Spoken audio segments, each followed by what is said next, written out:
into the coffee break. So if you could take your seats promptly, please. And if we think we've got all the speakers up now, yes. No, we've lost Pierre, who's the first speaker. He's wandered off. But it's my pleasant duty to welcome you to this afternoon panel session on the sources and history of the Scots Master. And this panel has been organised by Renaissance Traditionnelle, which I've always valued as one of the most useful and interesting of Masonic periodicals, founded by René Gully in 1970, and Pierre Mollier, who's going to be speaking first when he returns back, and Roger Daché, the two current editors. So I think it should be a very interesting session. I'm only puzzled as to where Pierre disappeared to. I thought he'd only gone down there, but he's vanished altogether. So we'll wait just a second for Pierre to return. I'm not quite sure where he went to. I think I may be seeing him in the distance now. Here he comes. So while Pierre is making his way in, it's appropriate time for me to introduce him as one of the co-organisers of the conference, but also, of course, doing a wonderful job over many years as director of the Library, Museum and Archives of the Grand Orient de France. And I'm sure that you will have all, like me, very much admired the exhibition at 16 Rue Cadet, but also have very much enjoyed what I think was a landmark in Freemasonry research, the major exhibition here at the Bibliothèque Nationale in 2016. Pierre, as a librarian and curator, does far more than the rest of us altogether, but he's also an indefatigable writer and researcher on Freemasonry, and most recently he's published books on the symbolic degrees of the French Rite in 2018, higher degrees of the French Rite in 2017, and on sort of interesting curiosities from Lodge Archives in 2014. And Pierre is going to be speaking to us this afternoon on the origins of the legend of the vault. Thank you, Andrew. Alors, dans le cadre de cette table ronde sur les débuts de l'écosysme, il y a un grade qui paraît très important, c'est ce qu'on appelle en Angleterre le Royal Arch, qu'on trouve sous le Continent sous différents noms. Alors, on le trouve sous le nom de Chevalier de Royal Arch, mais on le trouve aussi sous le nom de Écossais de la voûte, Écossais de la voûte sacrée, enfin, tous ces grades où, en fait, le vrai secret, qui est en l'occurrence le vrai nom de Dieu, est dissimulé dans une voûte et où, en fait, le candidat, dans la cérémonie, est censé être dans le temple et redécouvrir cette voûte et y accéder et y trouver des secrets substantiels. Et donc, alors on verra tout à l'heure, mais je le dis pour des raisons didactiques, en fait on sait maintenant que ce premier, quatrième grade, donc un grade qui vient après le troisième, bien qu'il ne faille pas être dans une perspective où tout est sur une ligne, mais enfin disons que ces débuts de l'écosysme, c'est a priori un grade qui se situe dans les ruines du temple et où on retrouve un secret. Et en fait, ce secret est dissimulé dans les ruines. Et alors parfois, c'est au pied d'une colonne, parfois il gratte un peu et il tombe sur une plaque où il y a ce secret. Alors ça, c'est a priori le maître écossais ou le Scott Masters. Et dans un deuxième temps, et il y a d'ailleurs une sorte de développement dramatique presque naturel, quelle est la meilleure cache dans des ruines ?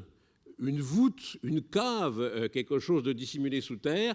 Et donc, en dehors même de la maçonnerie, je dirais, à partir du moment où on retrouve quelque chose d'important dans des ruines, la cave ou la voûte n'est pas loin. Et donc, dans un deuxième temps, le vrai secret va partir des gravats qui sont dans le temple, dans une sorte de voûte. Et donc, le but de ma petite contribution, c'est de s'interroger sur les origines de cette légende de la voûte. Alors, comme le Royal Arch, c'est plutôt un sujet anglais, les historiens anglais ont depuis très longtemps identifier une légende, puisque la maçonnerie, c'est une sorte d'éponge qui, au début du XVIIIe siècle, va absorber des tas de choses qui traînent un peu partout. Et donc, les historiens maçonniques anglais ont identifié cette légende qui est dans l'histoire de Philostorge. Alors, Philostorge, c'est un historien chrétien des premiers siècles de l'Église, et il raconte, alors en fait, comme c'est une histoire du christianisme, il raconte la vie des premiers chrétiens, et dans un des chapitres de son histoire ecclésiastique, ça veut dire histoire de l'Église, il raconte que du temps de l'empereur Julien, donc l'empereur qui, par définition, voulait détruire le christianisme naissant pour revenir au monde païen, eh bien, du temps de l'empereur Julien, l'empereur Julien ordonna la destruction du temple, et en détruisant ce temple, eh bien, on fait des on remue des trucs, et on tombe sur une ouverture, et on descend, et on trouve dans cette voûte où il y a de l'eau, il y a une sorte d'autel, et dessus, il y a un livre qui est l'évangile de Jean. Et donc, ça montre bien que la divine providence a lutté contre cette destruction du temple par Julien. Et voilà, alors ça, c'est une histoire qu'on trouve chez cet historien chrétien hérétique, d'ailleurs, c'était un arien, et qui est hors de tout contexte maçonnique. Alors, la difficulté, c'est comment est-ce que cette histoire va se retrouver dans la franc-maçonnerie. Donc, comment est-ce que les maçons ou les gens qui ont formé les rituels maçonniques ont pu en avoir connaissance. Alors, dans le domaine britannique, il y a un certain nombre de textes qui font référence, et notamment le fameux texte de Samuel Lee, la Orbis Miraculum, qui est une sorte de description du temple de Salomon dans une logique protestante, avec cet intérêt pour l'Ancien Testament, pour Salomon, etc., etc. Mais on le trouve aussi dans le contexte français, et les Français ont probablement pas mal contribué à cette formation du roi et l'arche, et notamment on le trouve dans un livre qui était dans toutes les bibliothèques, qui est l'histoire ecclésiastique de l'abbé Fleury, dont il y a eu de très nombreuses éditions, et qui est publié au tout début du XVIIIe siècle, et où l'abbé Fleury, qui est un érudit, transcrit Philostorge et raconte toute l'histoire. Donc, cette histoire de la voûte, elle était bien connue d'un public érudit ou simplement curieux du XVIIIe siècle. Et d'ailleurs, elle était tellement connue qu'il y a une divulgation française qui la met en note, et qui, dans une très longue note. Donc, ça montre, que l'histoire pouvait être tout à fait accessible par des Français au début du XVIIIe siècle, et 2, que non seulement l'histoire était parfaitement accessible, mais que les maçons en avaient connaissance, puisque dans cette divulgation assez rare d'ailleurs, qui s'appelle le Nouveau catéchisme des francs-maçons, on rapporte dans une très longue note, comme le signale Paul, une très longue note, et il a raison, c'est sur 2 pages, cette histoire de Philostorge. Alors maintenant, là pour le moment, je n'ai fait que vous raconter un peu, faire une sorte de synthèse de ce qu'avait dit la recherche maçonnique anglaise, mais en fait, il y a d'autres sources. Alors, il y a des sources très anciennes, et des sources juives notamment. Et quand on regarde le Talmud de Jérusalem, dans un passage du traité des Shekalim, alors que les spécialistes, dont je ne suis pas, datent autour de l'an 400, on raconte l'épisode suivant. Dans la famille de Rabbi Gamaliel et dans celle de Rabbi Anania, le président des Kohanim, il était de tradition qu'en cet endroit, celui de la 14e génuflexion, l'arche d'alliance était enfouie. En effet, un Kohen étant un jour occupé là, il remarqua que le dallage n'avait pas le même aspect que dans les autres pièces. Il vint le raconter le fait à son compagnon, mais avant qu'il eût achevé son récit, il rendit l'âme. On en conclut dès lors, avec certitude, que l'arche se trouvait sous terre. On dit encore, au nom de Rabbi Oshia, qu'il frappa avec un marteau sur cette dalle, qu'une étincelle jaillit et le consuma. Donc vous voyez, l'affaire est réglée dès l'an 400. On sait que l'arche est l'arche, donc le symbole même de l'alliance entre Dieu et l'homme, est enterré dans une cache souterraine sous le temple. Alors tout ça, ça remonte quand même à assez loin, mais bon, tous ces traités, ils étaient connus des communautés juives, et on peut se dire qu'au XVIIe siècle, au XVIIIe siècle, il y a des échanges et que ces choses-là pouvaient passer chez les chrétiens, qui étaient quand même l'immense majorité de la population en Europe. Et on en a d'ailleurs un... Alors, la tradition juive continue. Alors, pour quelqu'un qui est encore plus lu probablement que le traité des Shekalim, qui est Isaac Abba Manel, et qui fait, il fait un commentaire du livre des rois. Et alors, on est à l'articulation du 15e et du 16e siècle, donc vous voyez, ça se rapproche. Et donc, Isaac Abba Manel nous explique « Salomon savait que le temple allait être détruit. Il fit donc construire sous le sol du sanctuaire une cache sinueuse. Il fit mettre une pierre sur laquelle il déposa l'arche. Il y enferma aussi une fiole de manne, le bâton d'Aaron et l'huile d'onction. » Donc, vous voyez les symboles les plus éminents de l'alliance de Dieu et de l'homme sont là. Alors, ce n'est pas juste sous terre, c'est dans une cache sinueuse. Alors, effectivement, une cache sinueuse, ça commence à déjà plus ressembler à une voûte.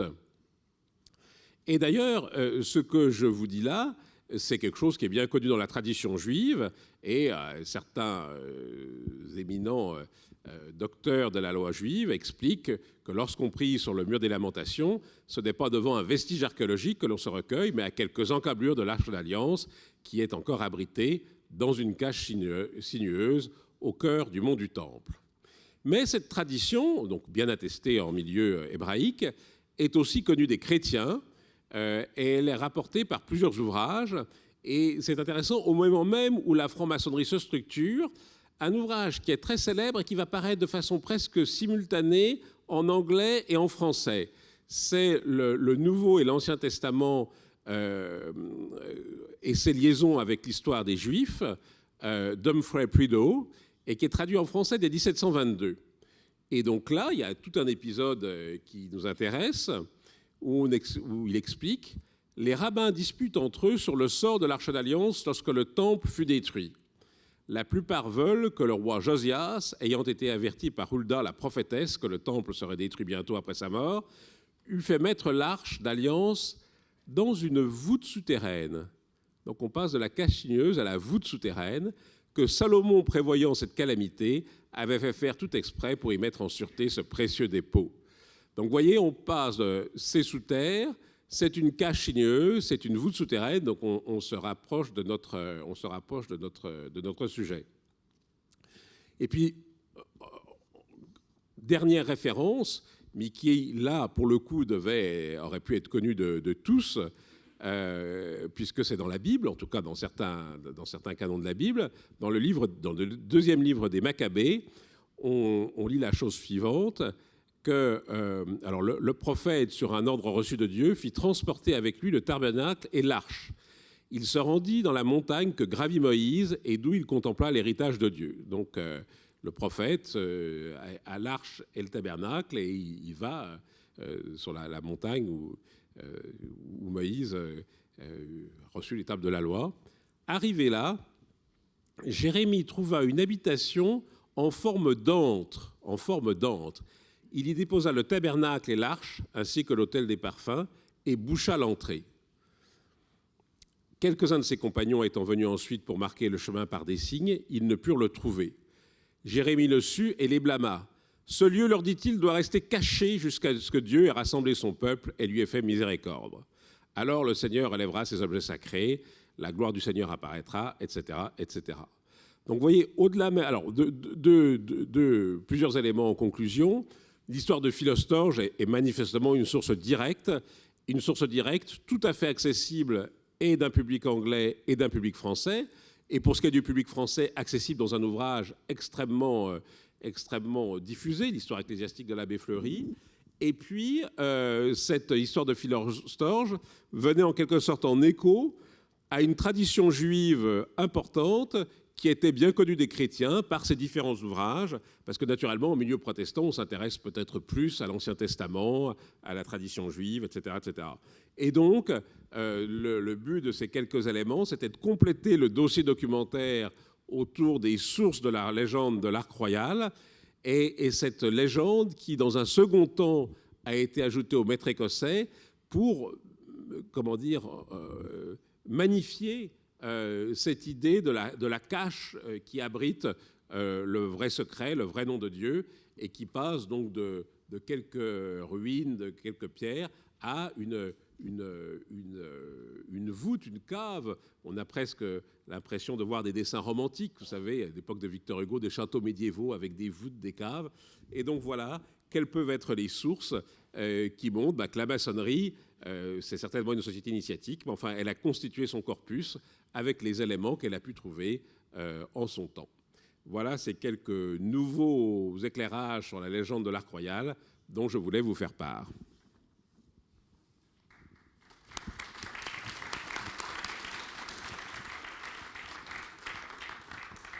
Thank you very much, Pierre. Fascinating series of references.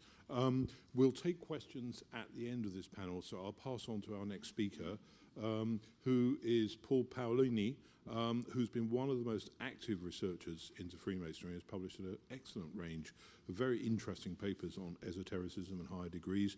I found particularly interesting Paul's work on that persistent claim about the connections between Oliver Cromwell and Freemasonry. I found that all very interesting. And Paul's published some fascinating studies on documents from the 18th century Willamot's archive and on the origins of English Freemasonry. So Paul is going to be speaking to us, Paul Paolini, today on First Scots Masters and the beginning of the higher degrees. You've got access to a microphone there, have you, Paul? Oh, yes. Yeah, it's very good.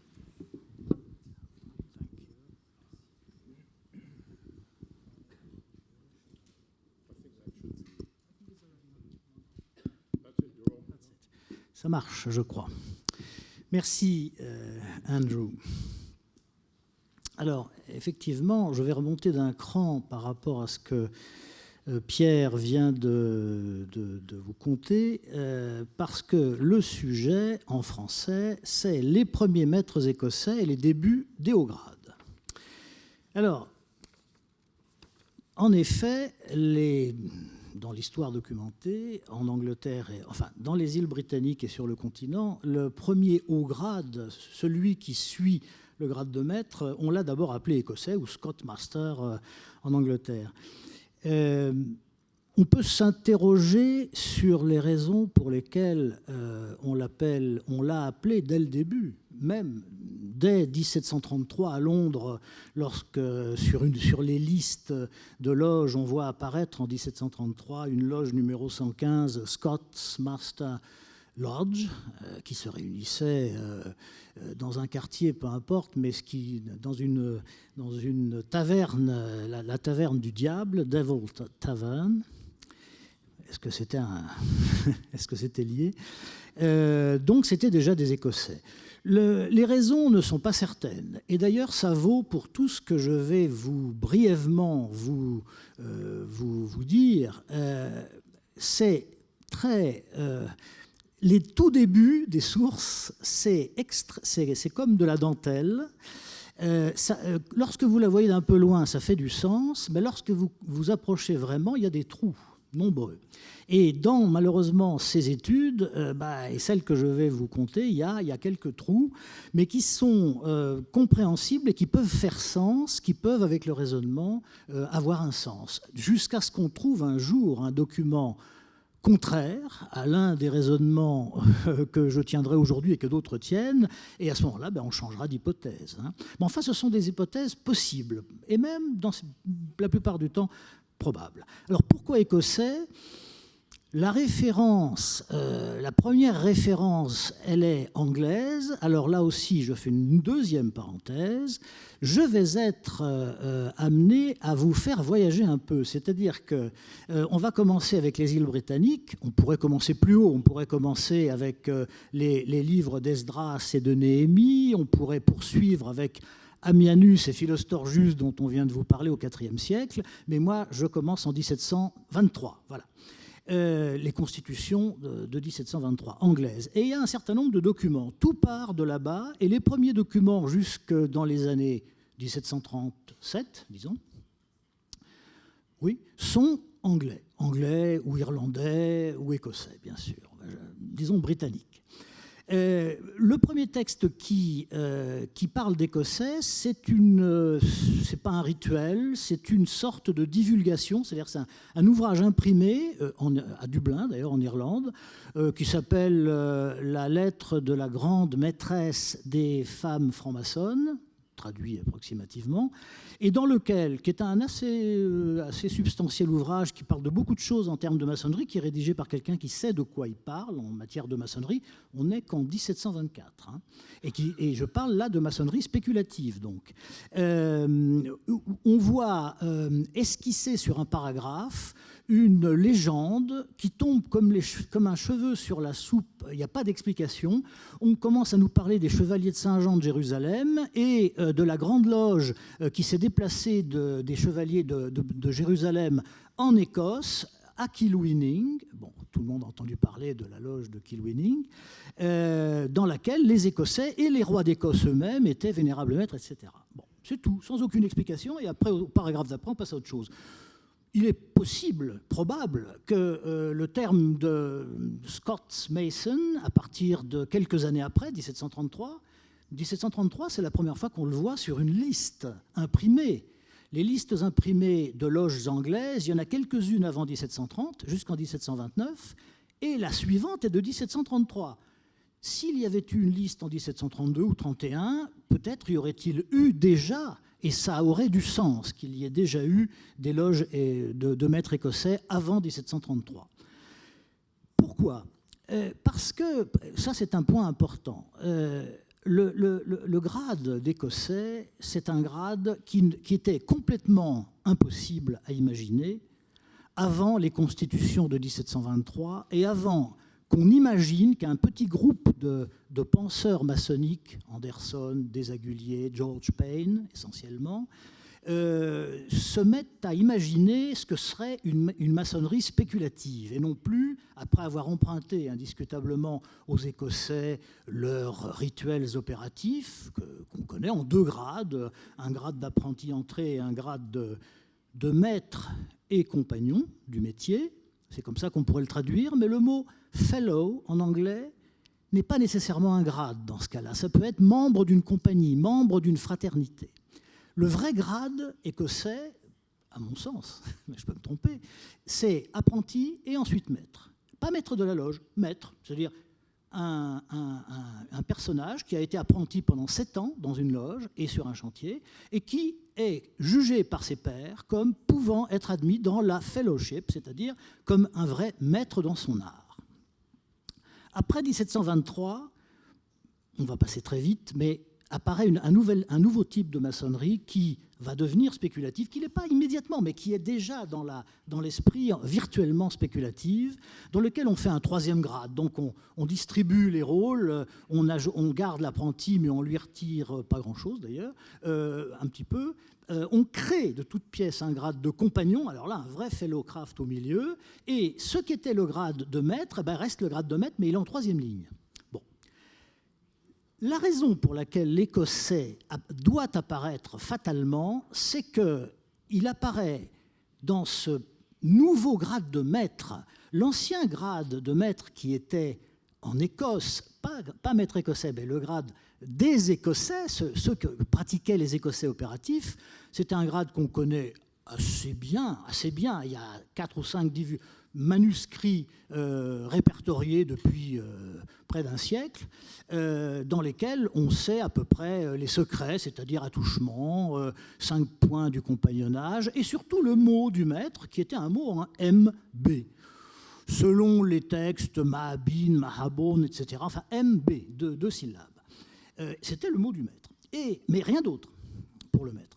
Et voilà que dans les années qui suivent 1723-24 et à partir de 1725, tout entre en ébullition. Les raisons pour lesquelles, je fais une nouvelle parenthèse, les raisons pour lesquelles on a quelqu'un ou un groupe ou un certain nombre de personnes ou un courant de pensée a décidé de créer une maçonnerie qui deviendrait spéculative sont, on l'a dit ce matin, Andrew a déjà abordé ce sujet ce matin, c'est des raisons politiques, des raisons religieuses, disons essentiellement de créer quelque chose d'appétissant qui soit autre chose que simplement quelques personnes qui se réunissent entre elles et qui s'amusent à faire de la maçonnerie spéculative, enfin non opérative. Là, on a fait entrer à partir de 1721, c'est-à-dire probablement au moment de la vraie création de la vraie Grande Loge de Londres, on a fait entrer d'un seul coup des nobles. On a alerté Montagu, c'était pas n'importe qui, Wharton derrière, c'était des nobles riches. Ils étaient à la fois nobles et riches.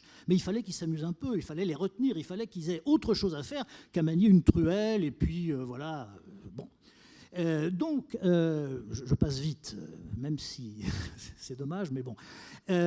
Et donc, dans ce nouveau grade de maître, on va créer une légende. C'est en ça que le nouveau grade de maître est différent du précédent. Ce nouveau grade de maître, il a le même mot en MB, à peu près. Bon. On le connaît d'une façon certaine en 1730 dans une divulgation imprimée qui s'appelle La maçonnerie disséquée. C'est un mot comme Macbenak ou Macbena qui signifierait, ça les prononciations plus ou moins hébraïques, qui signifierait l'architecte est frappé à mort. Alors là, c'est la première fois qu'on nous dit que ce mot en MB du maître a un sens. Là, il y a mort d'homme. Et effectivement, on voit apparaître assez rapidement une légende qui se constitue progressivement. Un peu, tout ça, c'est progressif. Hein. On essaie de mettre des dates et des étapes, mais c'est quand même progressif. Et c'est en plus différent selon les régions de l'Angleterre, de l'Irlande, de l'Irlande et de l'Écosse. Donc, il faut être extrêmement...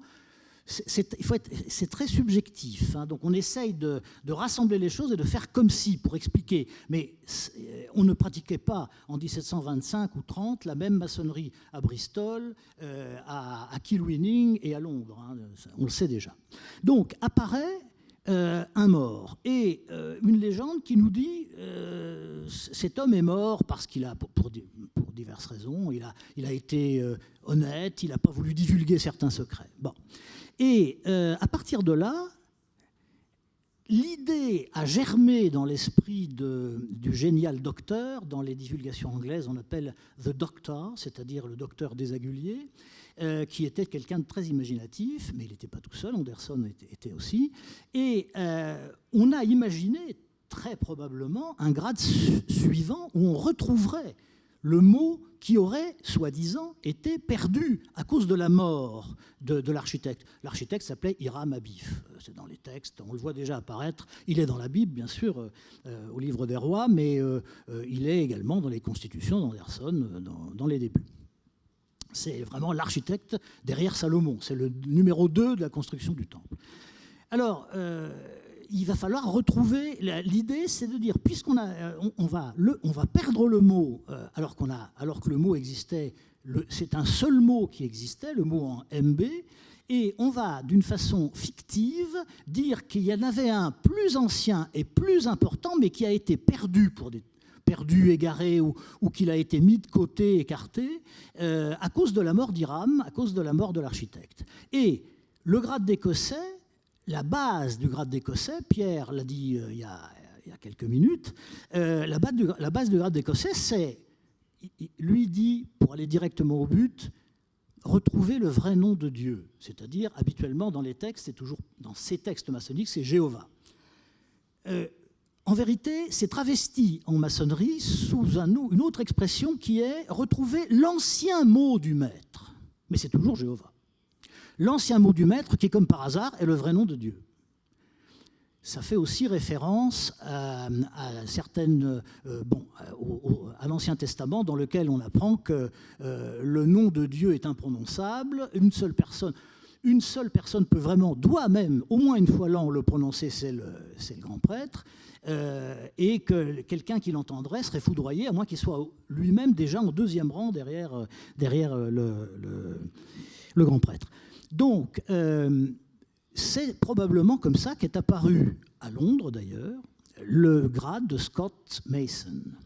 Et là, on retrouve le vrai nom de Dieu, ou l'ancien mot de maître, le véritable mot du maître maçon, on le retrouve dans des débris.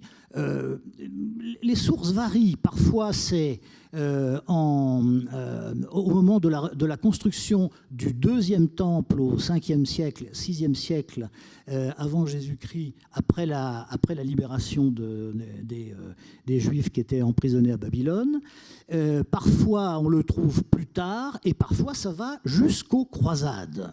C'est-à-dire que dans certains cas, la légende nous dit que les chevaliers de Saint-Jean, les croisés, il n'est jamais question de Templiers, mais les croisés ou les chevaliers de Saint-Jean de Jérusalem, ça fait partie des légendes connues, répertoriées, ont dans les débris du temple, en creusant là où se trouvait, parfois on précise, là où se trouvait le Saint des Saints, le Sanctum Sanctorum, en fouillant dans les débris dans les décombres pour essayer de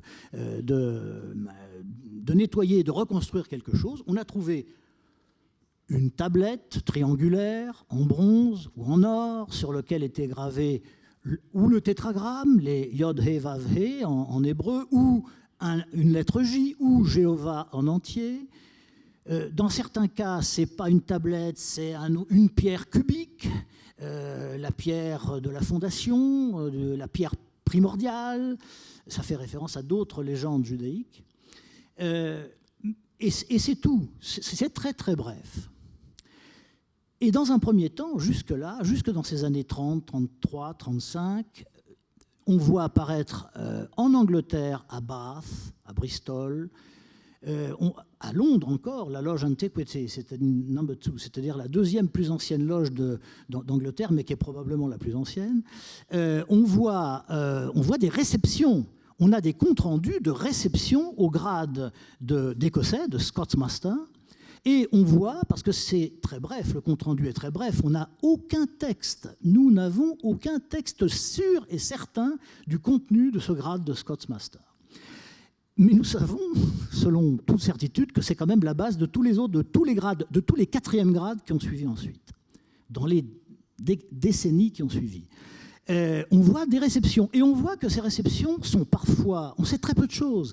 Il y a un vénérable maître et 2 surveillants parfois, c'est tout, pour recevoir 5 frères. Pas plus. Alors, à moins qu'on ait oublié, mais normalement on mettait le nom de tous les présents. Donc c'est un grade simple. C'est un grade, c'est quelques mouvements de rituel avec une brève légende, obligatoirement il y a une légende, et c'est tout. Et ce Scotsmaster va être, on a des traces documentées en Angleterre je dis bien, jusqu'en 1758. Ça devient, c'est plus fréquent dans les années 30-40, et dans les années 50, il y a une trace en 1758, et avant, la trace précédente, c'était au début des années 1750. C'est-à-dire que ce grade, il ne faut pas trop aller trop loin, mais en Angleterre, c'est quand même le pays où est né le Royal Arch, l'arc royal ou l'arche royale. Et il est né dans les années 1740. Alors que se passe-t-il ? Le Royal Arch naît dans les années 1740, et pourtant le grade de Scotsmaster continue dans les années 1750. Tout ce qu'on peut dire que la recherche anglaise a montré, c'est que, sur document, c'est que dans aucune loge, on a pratiqué les deux. Il y a en effet, jusqu'en 1758, une réception au grade de Scotsmaster, mais cette loge s'est mise ensuite à pratiquer le grade de Royal Arch, donc il n'y a pas eu recouvrement. Pour en savoir un peu plus, 5 minutes, ok. It's all right. Pour en savoir un peu plus, et donc ça sera très bref, il faut aller en France. Il faut venir sur le continent. La France, comme elle est la fille aînée de l'Église, elle est aussi la fille aînée de la maçonnerie. C'est là que les premiers éléments anglais sont apparus après l'Angleterre. Bon, il est clair que la maçonnerie n'est arrivée qu'après 1725-26, enfin en tout cas d'une façon documentée, c'est-à-dire à peu près au moment de la naissance du nouveau grade de maître quand même. Mais que nous n'avons pas de traces documentées de grade d'Écossais avant, disons, 1740 environ. Mais là, nous avons des documents. nous avons des documents ou des textes datés, des règlements, des statuts 1743. On sait qu'il y a déjà un grade d'écossais. Et on a trouvé, ça c'est la différence entre la France et l'Angleterre, un certain nombre de manuscrits très bref d'ailleurs, de grade d'écossais. Il y a les deux grades français, les deux premiers hauts grades français et parisiens probablement, ont pour titre maître parfait, c'est-à-dire la perfection, et concurremment probablement écossais des 3 J. Alors le maître parfait, c'est une pierre cubique sur laquelle il y a un J avec pierre ronde, pierre cubique. Bon, il est très très très simple. Mais l'écossais des 3 J, c'est un grade extraordinaire qui a des sources, je n'ai en 5 minutes absolument pas le temps de vous dire lesquelles, mais qui contient des éléments descriptifs qui viennent d'Angleterre. C'est évident. Il y a des mots sacrés qu'on retrouve qu'on avait déjà trouvés dans des divulgations anglaises ou irlandaises dans les années 1720. Ce sont les mêmes, ils ont le même sens, ils sont placés de la même manière. Donc ce grade d'écossais des 3 J, il a le gros avantage d'être calqué probablement sur l'Angleterre et il contient des choses incroyables, c'est-à-dire une installation de vénérable maître, les mots un certain nombre de mots, Jéhovah notamment, mais aussi Giblim, qui est devenu un grade d'installation, mais qui faisait partie de l'écossais. Et on comprend assez bien en lisant ce texte d'écossais des 3 J qu'en fait, le grade d'écossais, et c'est attesté ensuite dans les règlements de 1743 et 1745, le grade d'écossais, c'était un grade qui était réservé aux maîtres de la loge. C'était un grade de maîtrise, pas de maîtrise apprenti, compagnon, maître, mais de maître de la loge, de dirigeant de la loge. C'est eux qui recevaient ce grade d'écossais, et ensuite le grade de Royal Arch, dans les premiers temps en tout cas, jusqu'à ce que ça devienne plus important. Enfin, jusque dans les années 1750, c'était un grade de maître de loge. Si vous voulez en savoir plus, pour une somme modique de 15 €, vous pourrez, en allant sur le site de Renaissance traditionnelle, dont je suis le modeste secrétaire, vous pourrez acheter le numéro 193 qui est entièrement consacré à ce sujet-là. Alors, je peux vous dire qu'il y a beaucoup plus de choses, c'est normal, dans ce texte. Il y a à peu près une centaine de pages, avec une bonne dizaine de pages de documents très intéressants, voire inédits. Et je répondrai éventuellement à des questions après. Je vous remercie.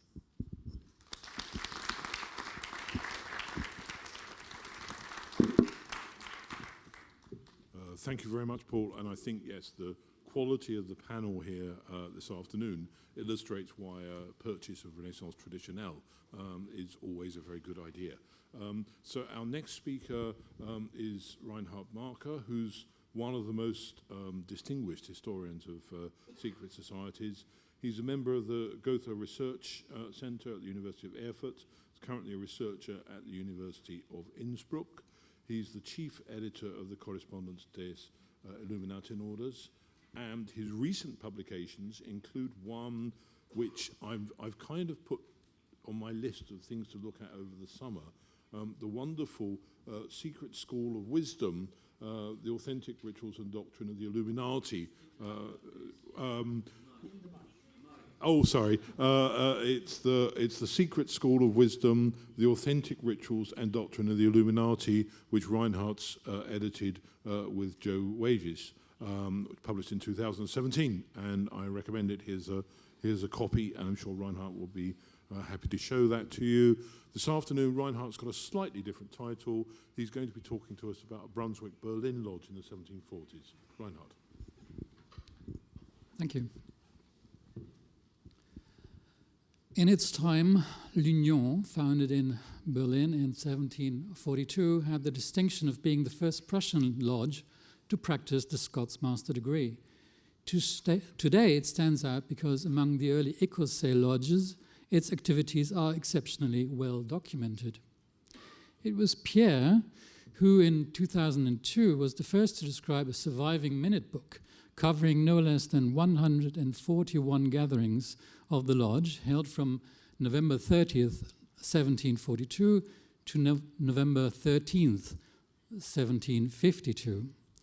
The book had then recently arrived in Paris in mint condition from Moscow, where it had been kept since the end of World War II. Written entirely in French, it was mistakenly included among the numerous files, some 750 boxes, according to Pierre, which were restituted to the Grand Orient after several decades in Russian captivity. In addition to the minutes themselves, the book in question also contains the statutes of the lodge, complete with some later revisions, and the signatures of those 83 members who joined l'Union during the first decade of its existence. When dealing with the early history of l'Union, one should take into account that the minute book rediscovered in 2002 is not the only one still extant. Its sequel, covering another 5 years, can be found among the many thousands of files deposited by the three globes, Grand and Mother Lodge, at the State Archives in Berlin. This book was also once extradited from Moscow, namely in the late 1950s, when whole trainloads of archival materials were sent back to East Berlin.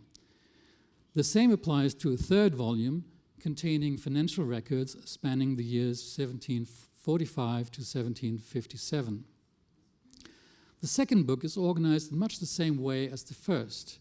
It contains the lodge's statutes, a list of members, the minutes, and an index.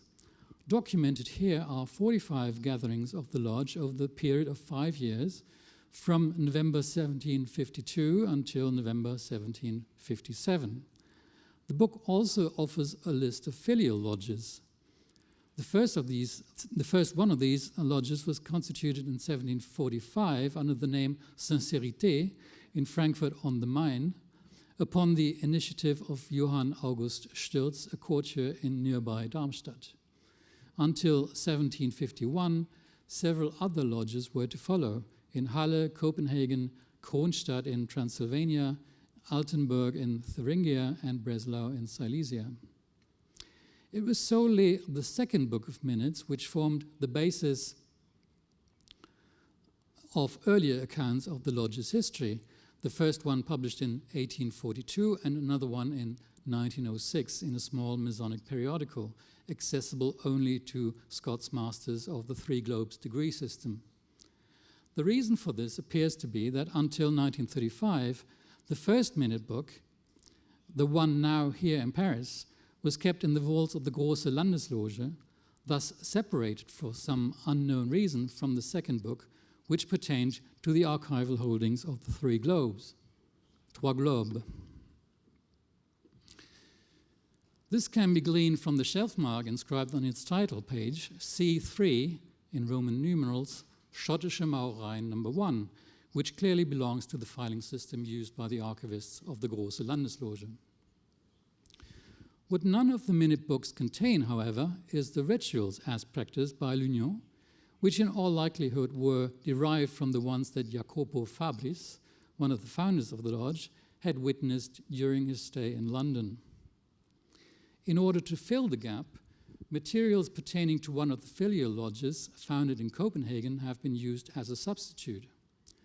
L'Union's financial records show that in October 1747, Frederick Dahl, or Dahle, paid 25 Riksdaler for his reception, which was the elevated rate. Other members would only pay 15 Riksdaler. The permission to establish a lodge in Copenhagen, certified by a patent signed by Grand Master Margrave Charles, set him back another 61 Riksdaler. Several documents pertaining to Dahl's lodge were published a few years ago by Pierre Noël in Renaissance Traditionnelle. The basis for his article formed a manuscript kept at The Hague. Following the faulty description in the catalogue of the Clossiana collection, Noël believed it to be the copy of original documents formerly kept in Altenburg in Thuringia, but in fact, the materials were discovered in Oldenburg by Theodor Merzdorf, the Masonic historian and archivist, who in 1852 provided a handwritten copy to the Grand Lodge of Denmark. This copy can still be found in Copenhagen, whereas the original documents appear to be lost.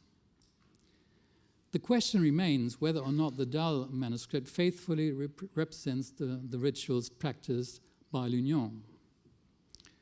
There's evidence that there was another Écossais lodge spawned by l'Union which left behind some sketches of its ritual. Records show that in 1746, serious efforts were made to establish such a lodge in Brunswick.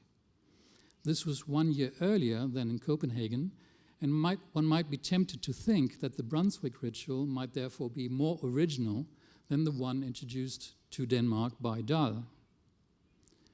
German Masonic history remembers Brunswick as the venue where Prussian Crown Prince Frederick, the future king known as the Great, was secretly initiated into the craft.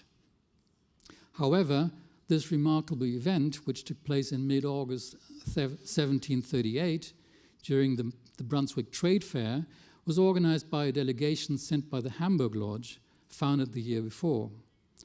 Not a single resident of Brunswick was present during the ceremony. It took another 4 years before a Masonic lodge was established in Brunswick.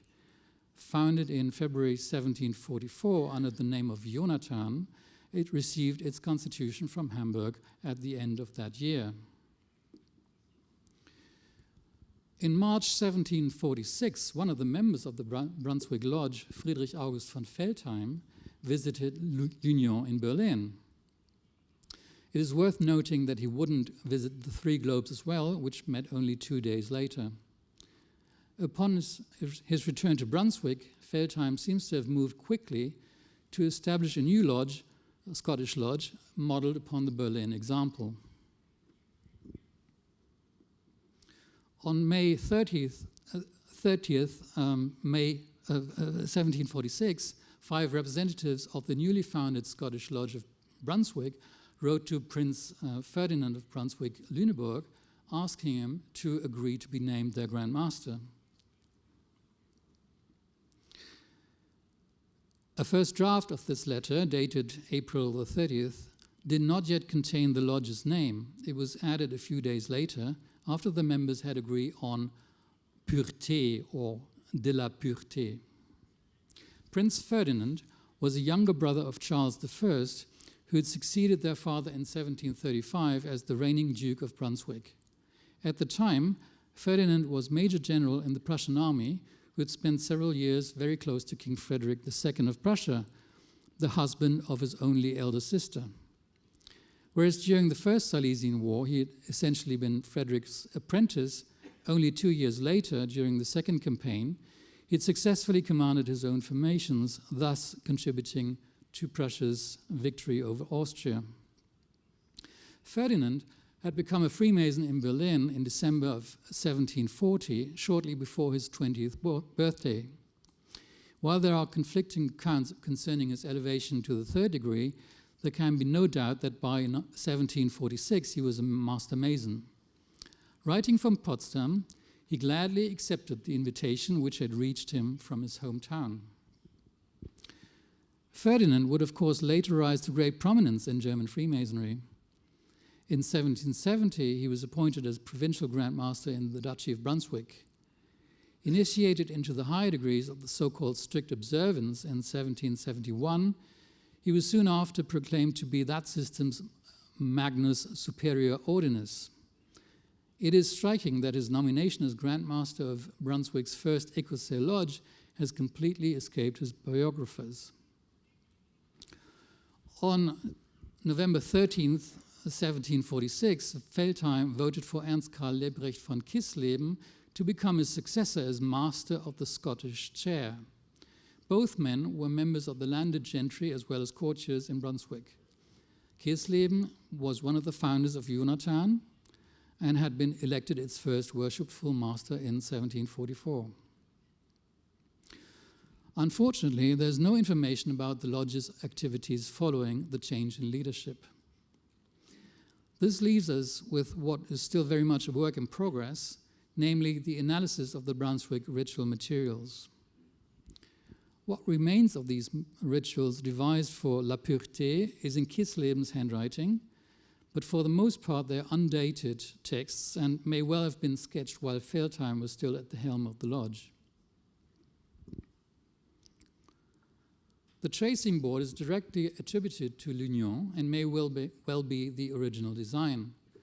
While it is very similar to the one in the Dahl manuscripts, a closer look reveals that it's not quite identical after all.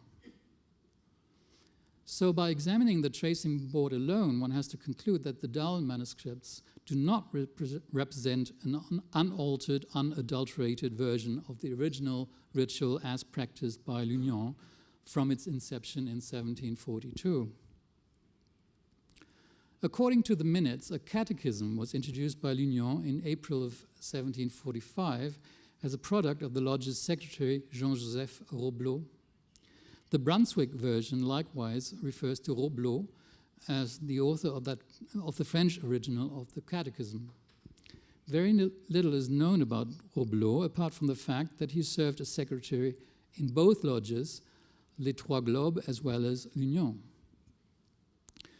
In 1744, he'd published a book in Berlin, but it would be wrong to consider him a bookseller or publisher. He died in Berlin in 1753.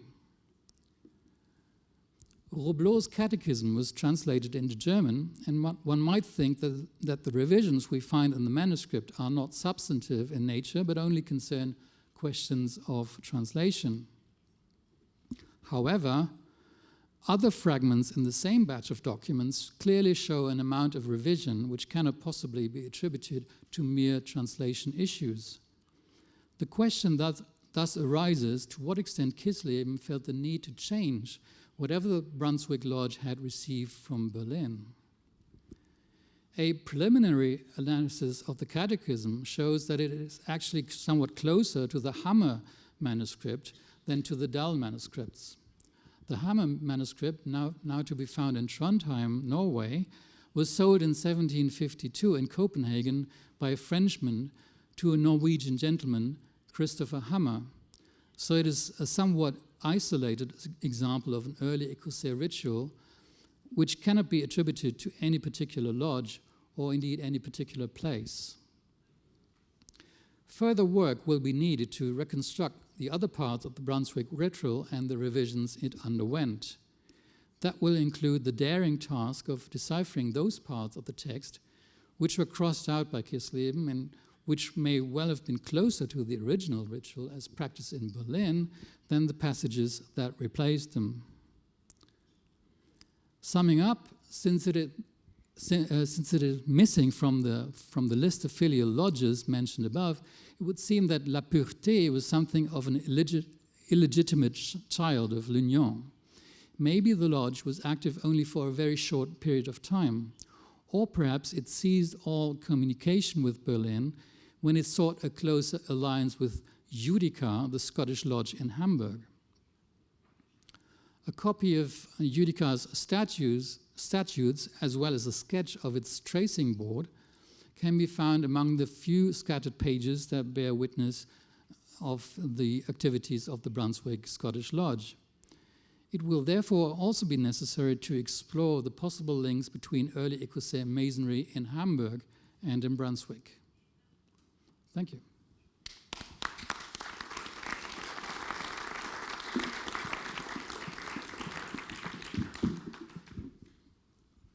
Thank you very much, Reinhard. I feel very honoured to be on such an amazing platform of very distinguished Masonic researchers this afternoon. And our next speaker, Roger Daché, is not only, I'm always in awe of Roger because he's not only one of the foremost experts and writers on Freemasonry, but he's also a very distinguished physician and medical expert. He's a professor at the Paris Diderot University and president of the Jean-Alfred Fournier Institute in Paris.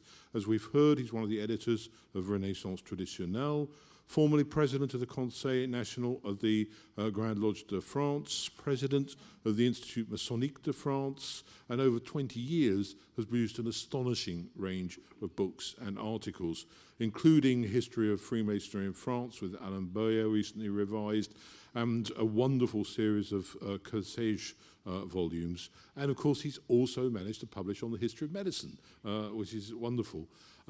His title, again, has changed slightly this afternoon, but you will now have it on the screen very shortly. There we are. Roger. Thank you, Andrew. Alors, je voudrais essayer de faire un exercice qui nous transporte dans le temps par rapport à tout ce qu'on vient de dire. On vient de s'intéresser aux tout premiers grades écossais, aussi bien en Grande-Bretagne qu'en France.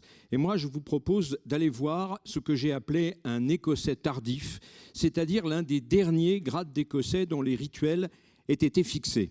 Et en réalité, alors c'est un cas de démonstration, un cas d'école, parce qu'à la différence de ceux dont on vient de vous parler, et pour lesquels généralement on a des documents plus ou moins lacunaires, plus ou moins cohérents, là c'est un cas extraordinaire, parce que dès le moment de sa première version jusqu'à celui de sa version finale, on dispose d'une documentation qui montre son évolution quasiment année par année. Alors, en m'appuyant sur ce cas-là, je voudrais faire deux choses.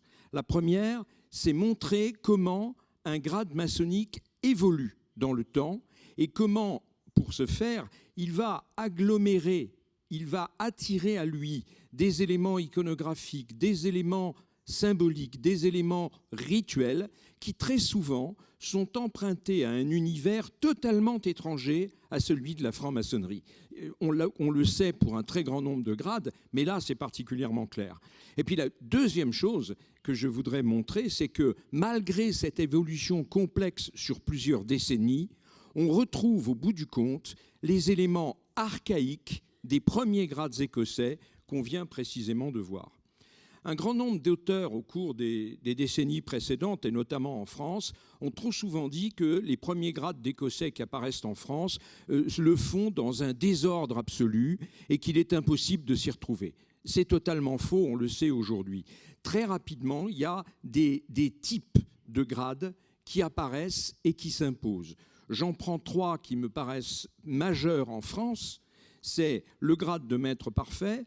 Je dis qu'il est vert, vous verrez tout à l'heure pourquoi. Un grade d'Écossais du Paris ou des 3J dont il a déjà été beaucoup fait mention et qui est très important, qui est un grade rouge. Et puis bien sûr les grades de la voûte, c'est-à-dire ces grades qui dans un deuxième temps vont intégrer une variante de la légende de la voûte, comme l'a indiqué tout à l'heure Pierre Mollier. Juste quelques mots sur les deux premiers grades que j'ai mentionnés, parce qu'ils sont vraiment très utiles à connaître. Le cas du maître parfait, qui est certainement attesté avant 1745, se présente comme un grade qui fait immédiatement suite au grade de maître. Et l'élément central, il n'y a pas de légende, on ne vous raconte pas d'histoire. Il y a une pierre sacrée au milieu du Saint des Saints sur laquelle figure le mot Jéhovah. C'est tout, si j'ose dire. Mais voilà le grade de maître parfait, fondamental dans sa nudité, dans sa simplicité, au tout début de la maçonnerie française. Quant au cas de l'Écossais des 3J, son décor n'est plus vert, vous avez vu que c'était le cas pour le précédent, le décor est rouge, et là, en fait, il se passe des choses très intéressantes parce que nous sommes à Paris probablement avant 1743. Le thème du grade, c'est le remplacement d'Adoniram, on retrouve la parole de maître qui n'a jamais été perdue et qui est Jéhovah, on trouve le mot Giblim et on installe le candidat dans la chaire d'Adoniram. Je signale par parenthèse que c'est un point capital parce que ce sont les éléments de ce qu'on appellera plus tard en Angleterre inner working, l'installation secrète, qui n'est attestée dans un document avec ces éléments essentiels que 15 ans plus tard en Angleterre, dans les 3 coups distincts en 1760, eh bien, ce grade, qui est un grade de maître de loge, est attesté, connu et documenté à Paris dès 1745. Et je pense pour dire dès avant 1740. Alors, évidemment, tous ces grades vont prospérer, et puis à un moment donné, on fera des synthèses. La grande synthèse française du XVIIIe siècle, ce sera celle qu'effectuera le grand chapitre général, et le grand historien de cette synthèse est ici, c'est naturellement Pierre Mollier. Moi, je voudrais vous parler d'une autre synthèse qui a été faite à peu près à la même époque dans un autre système maçonnique qui est celui de la stricte observance templière, ou plus exactement de la branche française de la stricte observance templière qui était apparue quelques années avant en Allemagne. quand le système prend pied en France, entre 1773 et 1776, à Strasbourg, d'abord à Strasbourg, voilà la liste des grades qu'on pratique. Les 3 premiers grades, ensuite les grades venus d'Allemagne qui s'appellent l'écossais vert, le novice et le chevalier, mais dans une période intermédiaire, on autorise les frères de Strasbourg à continuer à pratiquer des grades intermédiaires, qui sont l'écossais rouge et le chevalier de l'aigle Rose-Croix. Alors, on sait longtemps, il y a des historiens français qui sont longtemps interrogés, mais qu'est-ce que c'était que cet écossais rouge par rapport à l'écossais vert? Vous venez de voir que dès 1745, il y a des grades d'écossais qui sont verts et des grades d'écossais qui sont rouges. Ils diffèrent par un certain nombre d'éléments, mais ce sont des grades d'écossais qui appartiennent à la tradition maçonnique française. Le grade d'écossais rouge, de la stricte observance, au sens strict du terme, c'est une des variétés de grades d'écossais qui existaient en France. Le grade d'écossais vert, lui, est beaucoup plus atypique. Alors, c'est un rituel très bref. On a un manuscrit qui est à Lyon. On délivre le candidat du joug de la maçonnerie symbolique. On lui montre un tableau dans lequel on voit Hiram qui sort à moitié de son tombeau. Il n'y a pas de tableau, il n'y a pas de légende. Et il faut simplement que le candidat imite les vertus de 4 animaux qui sont placés autour de la figure d'Hiram: le lion, le singe, le renard et l'épervier. Et naturellement, le mot du grade, c'est Jéhovah, avec un attouchement au coude, ce qui est véritablement le fondement de ces plus anciens grades écossais. Ce qui est curieux, c'est que dans une divulgation imprimée très bizarre, publiée en 1747 à Paris, mais vous voyez, on est 30 ans avant ce dont je vous parle, on publie un tableau qui est réputé être le tableau des maîtres écossais et sur lesquels on retrouve un singe, un renard, on trouve non pas un épervier, mais une colombe, et puis au centre, on a également un lion, et on a rajouté un pélican. Ça, je le signale sans insister, pour montrer à quel point la question des sources est très complexe. C'est inconnu dans un Écossais français de cette époque. On ne sait pas ce que ça vient faire là en 1747, mais on va le retrouver dans un grade d'Écossais venu d'Allemagne quelques années plus tard. Ce qui est très intéressant aussi, c'est que la caractéristique de ces grades venus d'Allemagne, des 3 grades bleus, je parle des 3 premiers grades et du 4e grade, venus dans la version allemande de la stricte observance, c'est que dans chaque grade, il y a ce qu'on appelle le symbole du grade. Le symbole du grade, c'est une image avec une devise. Ça, c'est fixé dès la stricte observance. On l'a dans les manuscrits dès le début en France.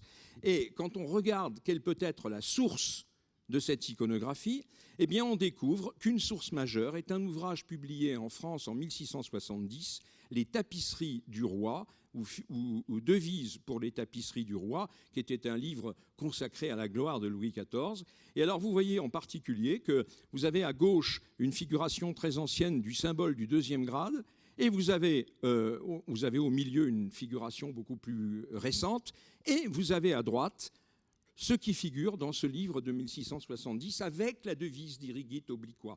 Là, on n'est pas dans la maçonnerie, ça n'a rien à voir avec la maçonnerie et ça précède d'1 siècle le grade dont nous sommes en train de parler. On est allé délibérément le pêcher dans cet ouvrage qui d'ailleurs avait connu des éditions allemandes.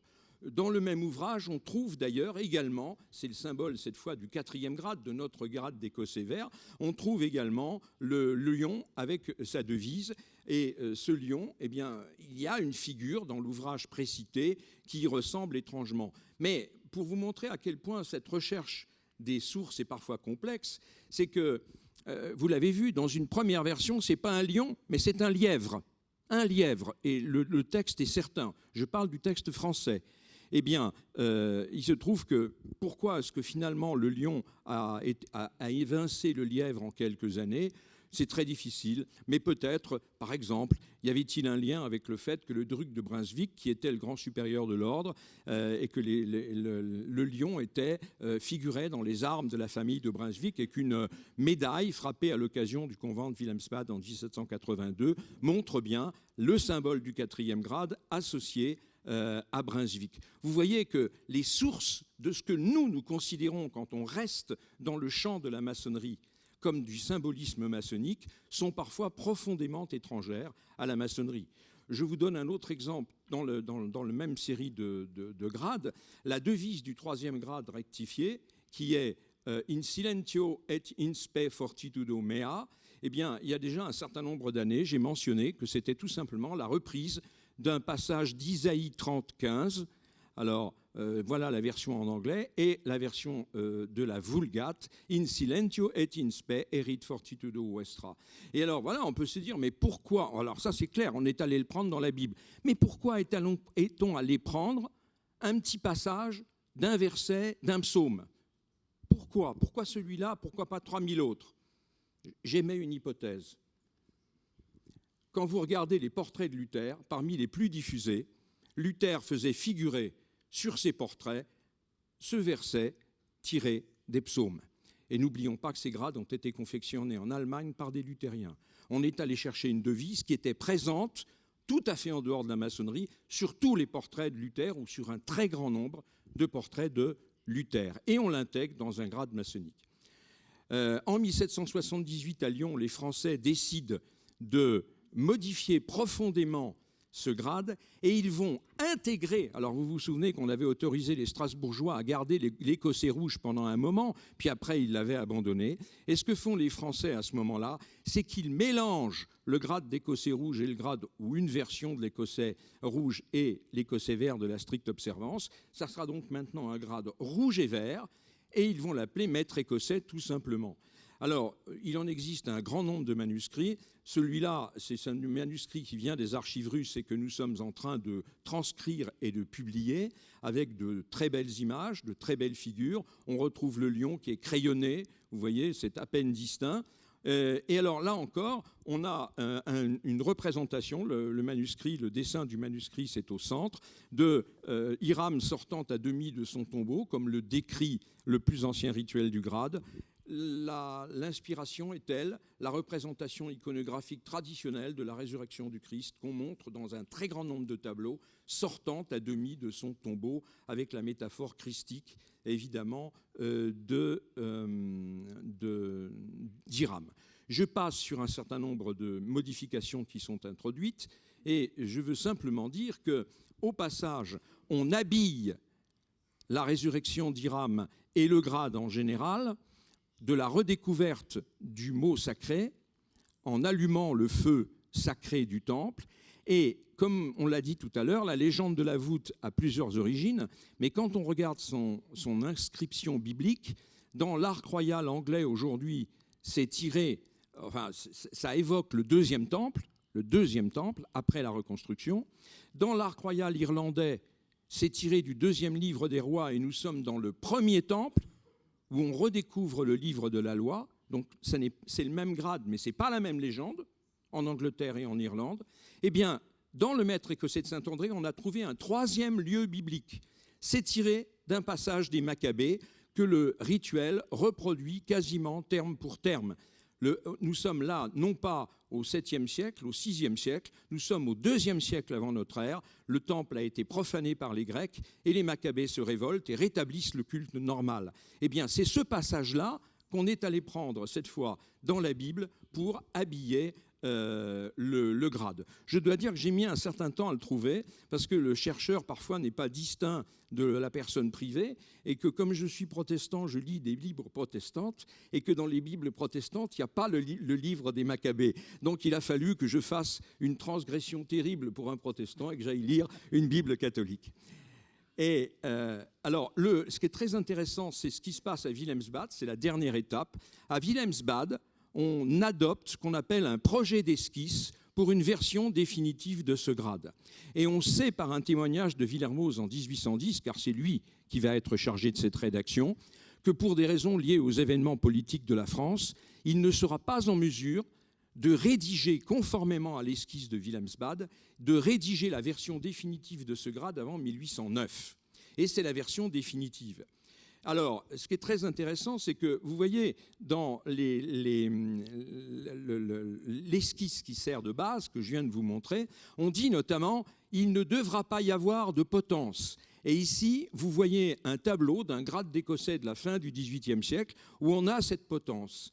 Et à côté, je vous ai mis un tableau primitif du grade de maître parfait, où on voit très bien que en quelques décennies, il y a une relation étroite entre le grade de maître parfait et ce qu'on présente à la fin du XVIIIe siècle comme un grade d'Écossais, en tout cas une relation iconographique qui est extrêmement surprenante.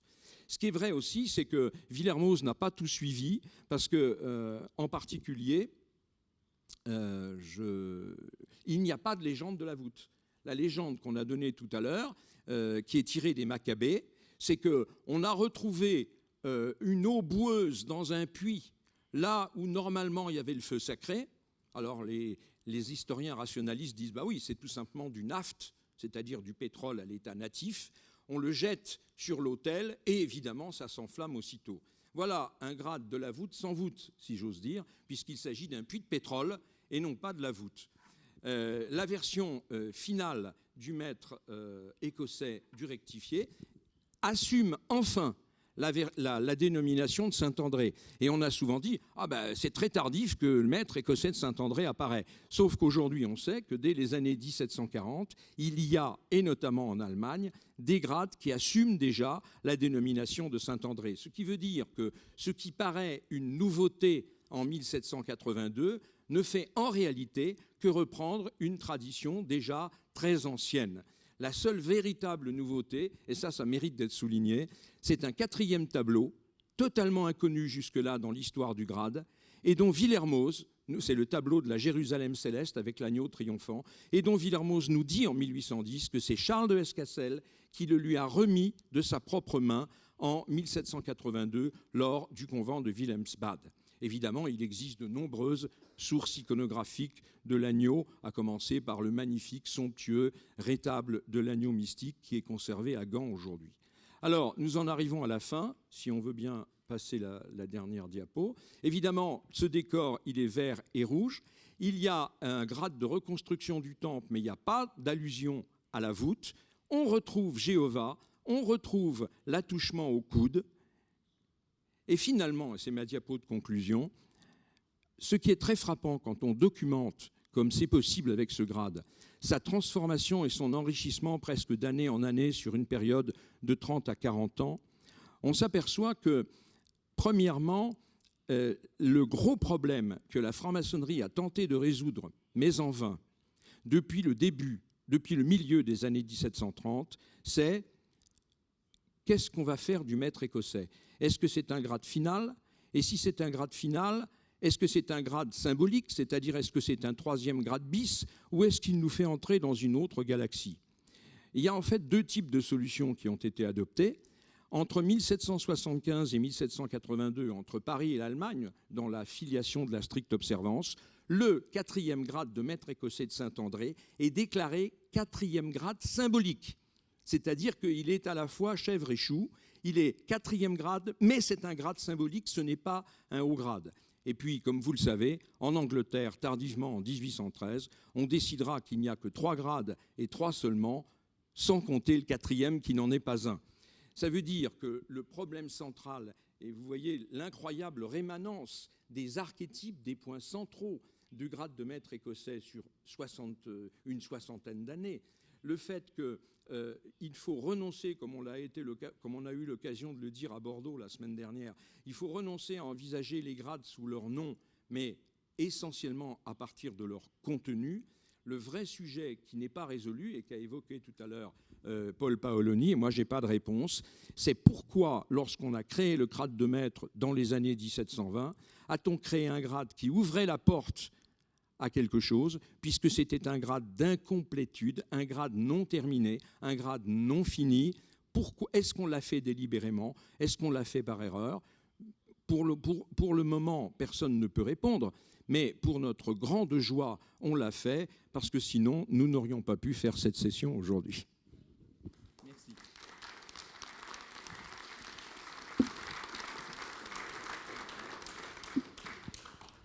Thank you very much for that very rich paper. Yes, thank you for that very rich paper, Roger. We'll move on to our last presenter on this panel, and it's very good to have younger researchers contributing. Felipe Corte de Rio de Camargo is a PhD student at the University of Bristol, where he's working with under the supervision of Professor Ronald Hutton, who many of you may know for his excellent work on the history of Druid orders in Britain. And Felipe is concentrating on the reception and resignification of symbols from Western esoteric traditions in English Freemasonry. And I think particularly interesting with Felipe's work is his focus on material culture, which he'll be talking about this afternoon, and he'll be talking about the Royal Arch degree and the decoration of aprons in England. Felipe. Thank you, Andrew. Does it work? Yes. Thank you, Andrew. Thank you for this, the Renaissance Traditionnelle. So, when you're writing your PhD, it's a time of immense pressure, as you may know. And we have weird dreams sometimes. And I think one of my weird dreams were one in which I was discussing my thesis with the guys in my bibliography. And I think I thought it was a dream, but it's kind of a premonition now. So when you think about Freemasonry and when the fraternity is the subject or the background of any study, so the question addresses almost invariably to craft Freemasonry, that is to say, symbolic Freemasonry for the most part of the world. So the whole world calls symbolic Freemasonry, and I think England and US as well, we call craft Freemasonry, the 3 degrees, the enter-apprentice, fellow craft, and master mason. So being the elementary degrees, so it's obviously the basic thing to know about Freemasonry, and then it's just a logical assumption to look for this order of precedence in everything involving the craft. So everything you approach the craft, you are looking for entered apprentice, fellow craft, master mason, in that order. And it was no different when I approached the collection of pre-Union aprons held by United Grand Lodge of England, and more precisely at the Library and Museum of Freemasonry in London. So just a clarification here, I'm calling pre-Union aprons because, as I will address a little bit later, but just to clarify, England had 2 Grand Lodges during the 18th century, and they united in 1813. So that's called the Union. Just then, they regulated the regalia. So the master mason apron going to look like this, the fellow craft apron going to look like this. And before that, you have no expression. So I thought pre-Union aprons would be a good one, since we have one for later that's called regulation regalia. So as any researcher interested in the history of regalia in England, and that's very specific, I'm addressing to regalia in England, not Ireland, not Scotland, just England. I had read the 3 main classics articles on the subject. There's Harry Hylands and Fred Crowe from 1892, and F. Worts from 1961. All 3, they were published at the Ars Quator Coronatorum, the Transactions of the Quator Coronati Lodge, based in London. Until very recently, most works addressing or passing by this topic would rely on these essays and this chronology to understand the evolution of Masonic regalia in England. Even though very coherent, fundamental, and pioneer, these articles count on illustrations and on the oral tradition of Freemasonry to tracing back the history of the apron. In the last few decades, some other works have addressed the topic with a more analytical and curatorial approach. These works help us to understand Freemasonry as a sociability, as a social fact, as a social phenomenon, with more colors than thought previously. The collection of pre-Union regalia is one example of this variety. In England, in the United Grand Lodge of England, at the Library in the Library and Museum of Freemasonry in England, we have approximately 140 aprons which compose the collection that were produced under the 2 Grand Lodges. The Grand Lodge of England, also called the Premier Grand Lodge, actually started as a Grand Lodge of London and Westminster, and the Grand Lodge of the most ancient and honorable fraternity of free and accepted Masons, or as they are most commonly known, the Ancients. So to avoid confusion, I always like to explain to people like this. It's worth remembering that the ancients were moderns and the moderns were ancients. So this is the classic chronological order. The Irish Freemasons, who were the prime movers of the ancient Grand Lodge, it's important to remember that ancient Grand Lodge is not just Irish Freemasons, but they were the prime movers of this Grand Lodge, brought with them two assets that would change English Freemasonry and, by extension, Freemasonry worldwide. The first were the Irish warrants that gave extensive powers to its founders, the masters and wardens. Both the three of them, they had perpetual right to constitute the lodge, and they could set down their regulations, and the lodges were tied down to location of the document and not otherwise. The other asset that they brought with them was the practice of the Holy Royal Arch degree. So just to pass the... So this is the coat of arms of both lodges, specify that. So differently from other additional degrees at that time, in the early 1750s, this group, and as much as anything, their Grand Lodge, saw the Royal Arch not as a higher degree or a philosophical degree, but as part of the craft degrees, more especially a completion of the third degree, a completion of the Master Mason degree. In practical terms, that means that the ancients worked the three craft degrees and the Holy Royal Arch in the same lodge. The new degree became something voguish in England during the 1750s, and several modern lodges started to operate the degree. All the lodges worked the so-called ancient masonry sporadically, and even some other lodges worked under two warrants. So you had like exclusively modern lodges and lodges working one day of the month under the moderns warrant and the other day under ancients warrant. But before going any further, it's necessary to take a step back to look at the decorations.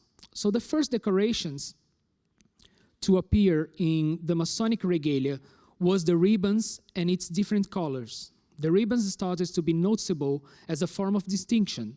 Firstly, to identify the Grand Officers of the Grand Lodge. Secondly, and simultaneously, the same charges were applied to the Masters and Wardens of the Lodges. And thirdly, to differentiate specific offices with a more relevant function, such as stewards. Although these decorations were mostly about ribbons and colors, their meaning extrapolates the mere differentiation. The influence of chivalric orders on the structure and regalia of British friendly and fraternal societies is broad and varied. However, Freemasonry as a pro-Hanoverian order was influenced in a more significant way since the House of Hanover was reinforcing its power through the chivalric orders, mainly the Order of the Garter and as well the Order of the Bath. Not surprisingly, the color chosen to adorn the aprons of Grand Officers of the Grand Lodge and the principal officers of regular lodges was blue. The same tone of blue worn by the Knights of the Garter that would be known in the future as Garter Blue. The Order of the Bath, created in 1725, is even more connected to Freemasonry since founded by George I on a clear effort to gather support for the Hanoverian cause. In 1725, the first formal appointment of stewards for the Grand Lodge was made, and although there was no regulation for regaling the minutes, when Jean Théophile Desaguliers raised the point in 17th of March 1731, it sounded more like a reinforcement of the costume than a new regulation. Among other things, he says that all those who have served the office of steward be at liberty to wear aprons lined with red silk and not otherwise. Beyond the colors, which garners an important symbolic charge, the graphic images start to appear around 1740s.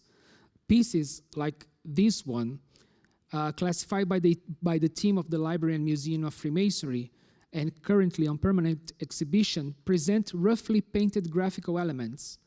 The symbols presented there are very basics of what would become the standard decoration of a Masonic apron in the 18th century. 2 columns, standing for Yakin and Boaz, the pillars of King Solomon's temple, 7 stars, the sun, the moon, the all-seeing eye representing God, and the compasses and square. Beyond these primary elements, 2 others appear. The sword, probably symbolizing the protection of the lodge, and by extension the secrets of Freemasonry, and the coffin, a memento mori, related to the legend of the Master Mason degree, namely the death of Hiram Abiff. Despite the presumable precedence of this piece, exhibited with an estimated date as from the mid-1730s, the first written register of decorations dates from 1777. In the minutes of the quarterly communication from 50th of February of that year, 1777, it said that 1 apron will be given to the son of the Nabob of the Carnatic, someone very important in Madras, that had been initiated into Masonry.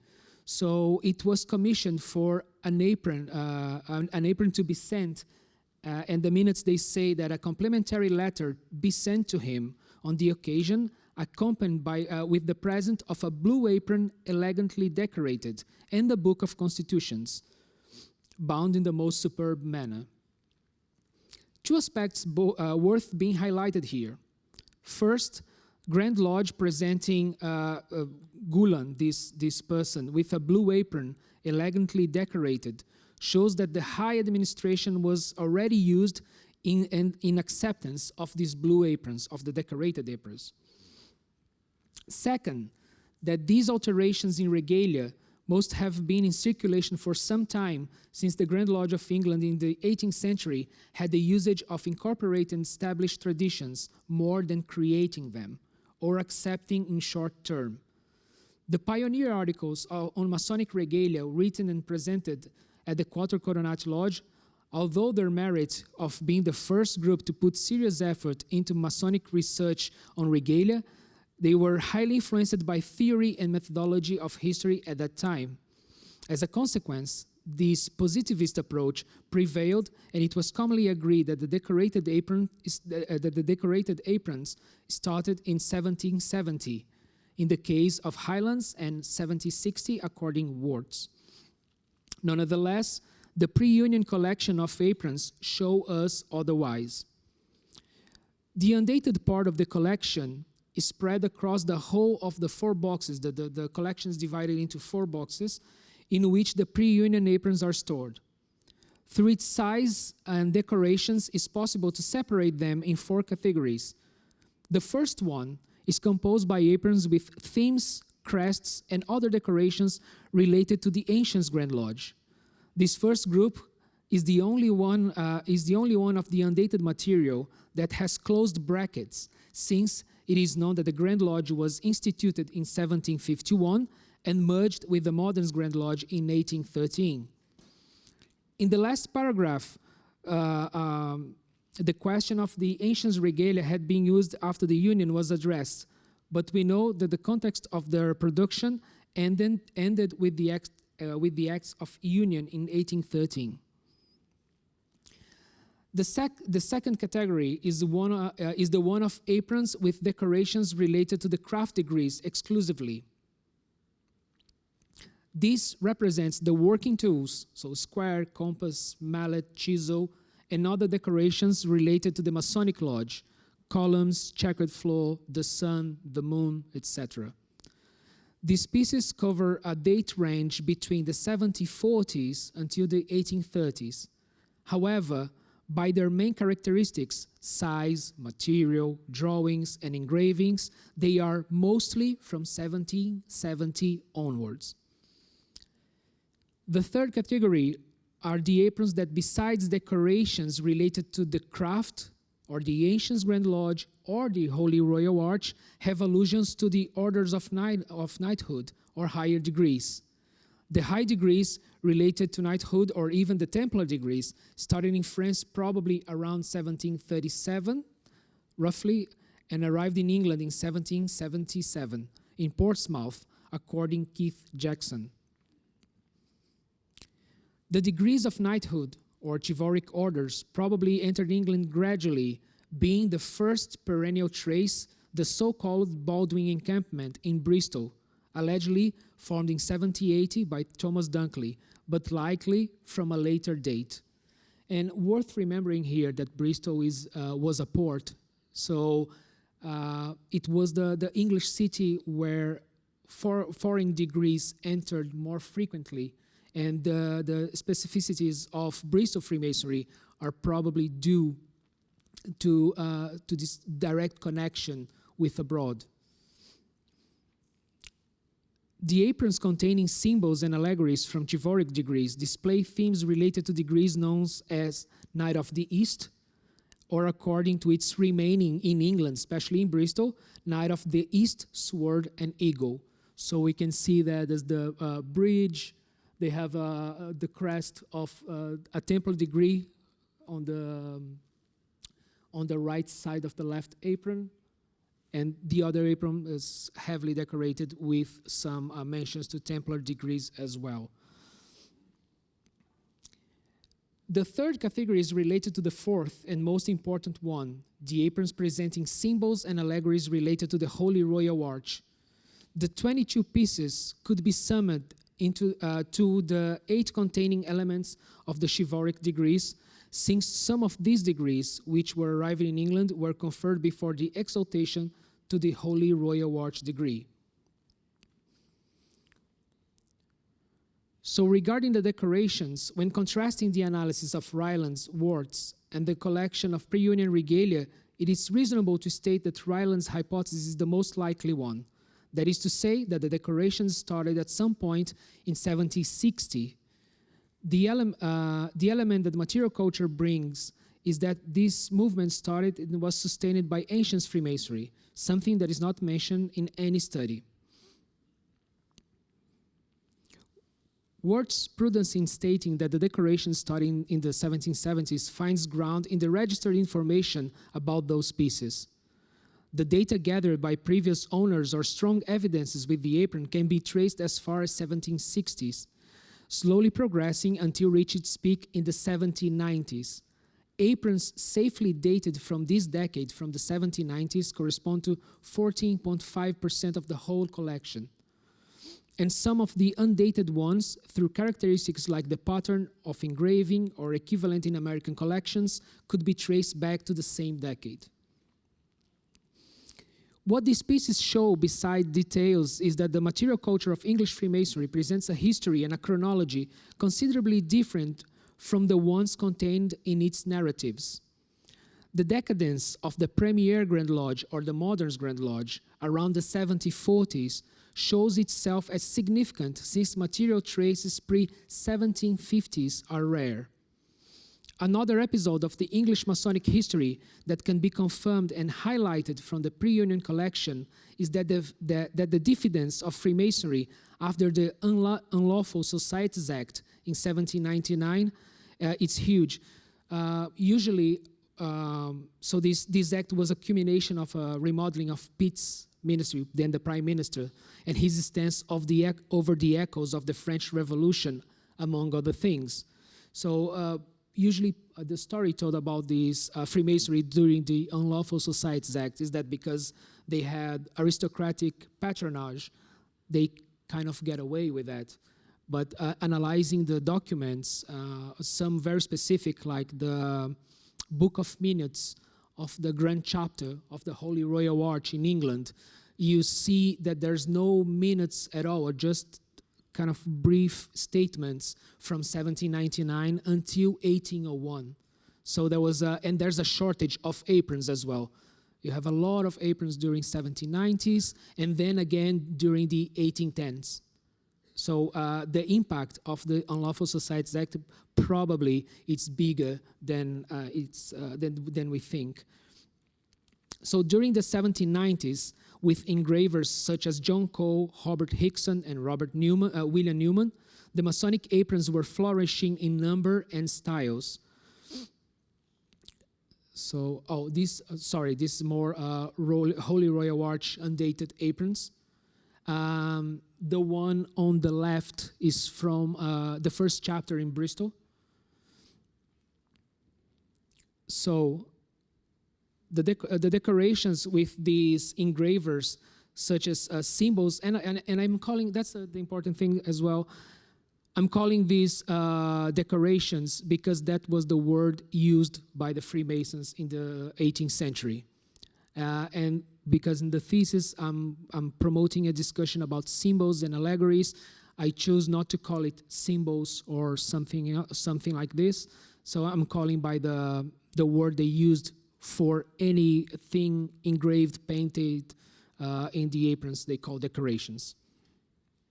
So these, in the 1790s, the aprons evolved from some elements pertaining to some specific degrees to a plethora of symbols, allegories, and badges, or even to highly elaborated compositions trying to display the entirety of the craft and the royal arch in some inches of silk or linen.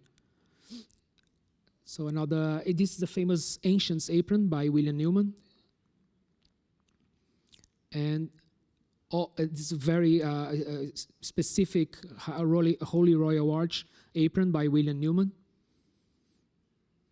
Yes, and I will talk about this one in a minute. Many early historians addressed the Grand Lodge of the Ancients and its effects on Freemasonry, such as Sadler, Songhurst, and Robert Gould, in a way that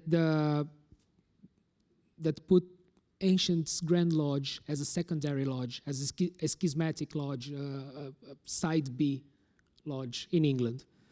However, the topic was always brought under the light of the then recent union of the two Grand Lodges. In the 19th century, the union was still pretty fresh, as pointed out by Richard Behrman.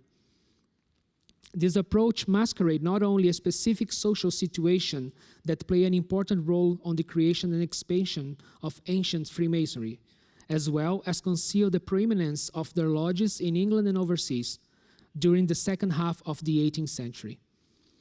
Irish Freemasonry, although having its own history and inner development, entered the Grand Lodge era in 1725. Like Scotland, there are evidence that they had their own speculative Freemasonry prior to the formation of a Grand Lodge. Also, like Scotland, they had their membership closer to the middling sort, or a more fluid way of practicing Freemasonry. Moreover, once in England, the so-called London Irish found in their lodges a true network at the same time that the situation of the Grand Lodge of England was not beneficial. More than some kind of resentment, the ancients had some consistent points to diverge from their English counterparts, some of them purely Masonic and related to ritual practice, but one of them had a broader historical appeal, the over-secularization of Freemasonry and the omission of Christian symbolism. The claims of the Ancients Grand Lodge regarding the lack of Christian symbolism and other ritualistic faults in their perspective was the result of a crisis of authority in the modern Grand Lodge that extended itself from 1737 to 1763. During these years, when we talk about the modern Grand Lodge, we are probably talking about a weaker Grand Lodge than stated on paper. For the purpose of analyzing the aprons, it is essential to highlight that English society experienced a wave of iconophobia brought by Protestantism. A cultural revolution took place during the Reformation. The ongoing process of Reformation that acquired vigor under Edward VI and that was completed under Elizabeth I created more than one outcome, religiously speaking. After the Wars of Religion and the Restoration in 1660, there was a separation of religious groups in England that Patrick Collison classified in church, dissent, and popery. Even so, the impacts of iconophobia and iconoclasm were felt first as state-administered iconoclasm during the reign of Henry VII, and later or by Puritan reformers fearing idolatry. Early English Freemasonry, although not having a religious program, showed traces of this frugality regarding graphic images. As the Puritans some centuries before, The Freemasons, in a way, were frugal about decoration, the modern Grand Lodge. Images relying in the sufficiency of ritual in the same way that the Reformers would rely on the all-sufficiency of Scripture. The aprons, plain white and slowly changing into decorated with blue ribbons, demonstrated the simplicity that could be contrasted with the magnificent world of mental imagery proportioned by the Masonic ritual. Even practicing the Holy Royal Arch degree, the modern chapters would wear an apron. Thank you. Would wear an apron decorated simply within a triangle within a circle, carrying the tetragrammaton in the middle. This apron is dated 1770, and we have like two other pieces with the same pattern, and we know which chapter they belonged to. It was a modern chapter, by curiosity. The collection of the aprons held by United Grand Lodge of England shows that ancients brought with them a more colorful Masonic experience. A hypothesis is that ancient Freemasonry was more influenced by Christian imagery, mainly of the Catholic kind, since there was a more interdenominational attitude and practice among ancient lodges. The working of the Royal Arch degree inside the Craft Lodge as a complement of the Master degree reveals a mystical Christian standpoint on the whole Masonic Odyssey. The journey into the vault to recover a volume of the Sacred Law, helping to rebuild the temple, is a clear allegory of a Christian helping the work of God. The ancients' aprons brought not just the Masonic tools and the imagery related to the craft degrees, but also the All Sinai, a Christian symbol evoking the omniscience, omnipotence of God, the Lamb of God, the burning bush, the Noah's Ark, the Aaron's Hod, represented as a staff coiled by a snake, or simply a snake, as an allusion of the passage of Exodus chapter 7, which is read during the Holy Royal Arch ceremony. Different from the craft degrees, the Holy Royal Arch is an allegory that is also represented by allegories when portrayed. It could be alleged that the Royal Arch depictions are symbols because of their visual brevity. Although accurate, they would still be categorized into the domain of allegorical symbols. The aprons related to this degree are the first ones to bring more vivid decorations regarding regalia in England, and it's reasonable to say that the Royal Arch brought the craft degrees to manifest themselves into aprons, and not the opposite. The aprons, although undated, this part of the collection, around 46% of the collection is undated, present features that qualify them to be the early representations. They are all long-sized in comparison with the other pieces, and they lack standard colors and symbols or allegories. That would be copied from Masonic certificates. In addition to that is one thing that Andrew was saying this morning. Okay. Okay. So thank you very much.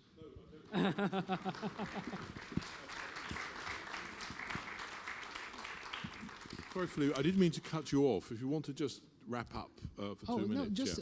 Just one thing is, you said this morning a very interesting thing that we should approach Freemasonry as transnational phenomena. It's more than time to approach Freemasonry more as a transnational phenomenon and promote this dialogue between the purely, let's say, Masonic research and academia. It's this to reinforce that. And we were talking before that it's important as well to do what Jacques Revel said, called jeu d'échelle, a game of scales. So sometimes you have to see the bigger picture, and sometimes you have to dive into details in order to go back to the bigger picture and see other things as well. So that's a good conclusion. Thank you very much for a very wonderful selection of material. Very interesting presentation. So we've got about 15 minutes, I think, for questions. Although we have a presentation to fit in, Paul, as well, don't we, as well? So we'll make, 10, 15 minutes for questions? Yeah, 10, 15 minutes. So there will be a microphone going around, I'm sure. Does anybody want to kick in with the first question? I'm sure there's a lot from this very rich panel. If I can't spot anybody, I had a question actually for Felipe first. The 1799 Secret Societies Act. I did a paper on this back for the Canterbury Papers back in about 2000, and the whole thing was a complete mess.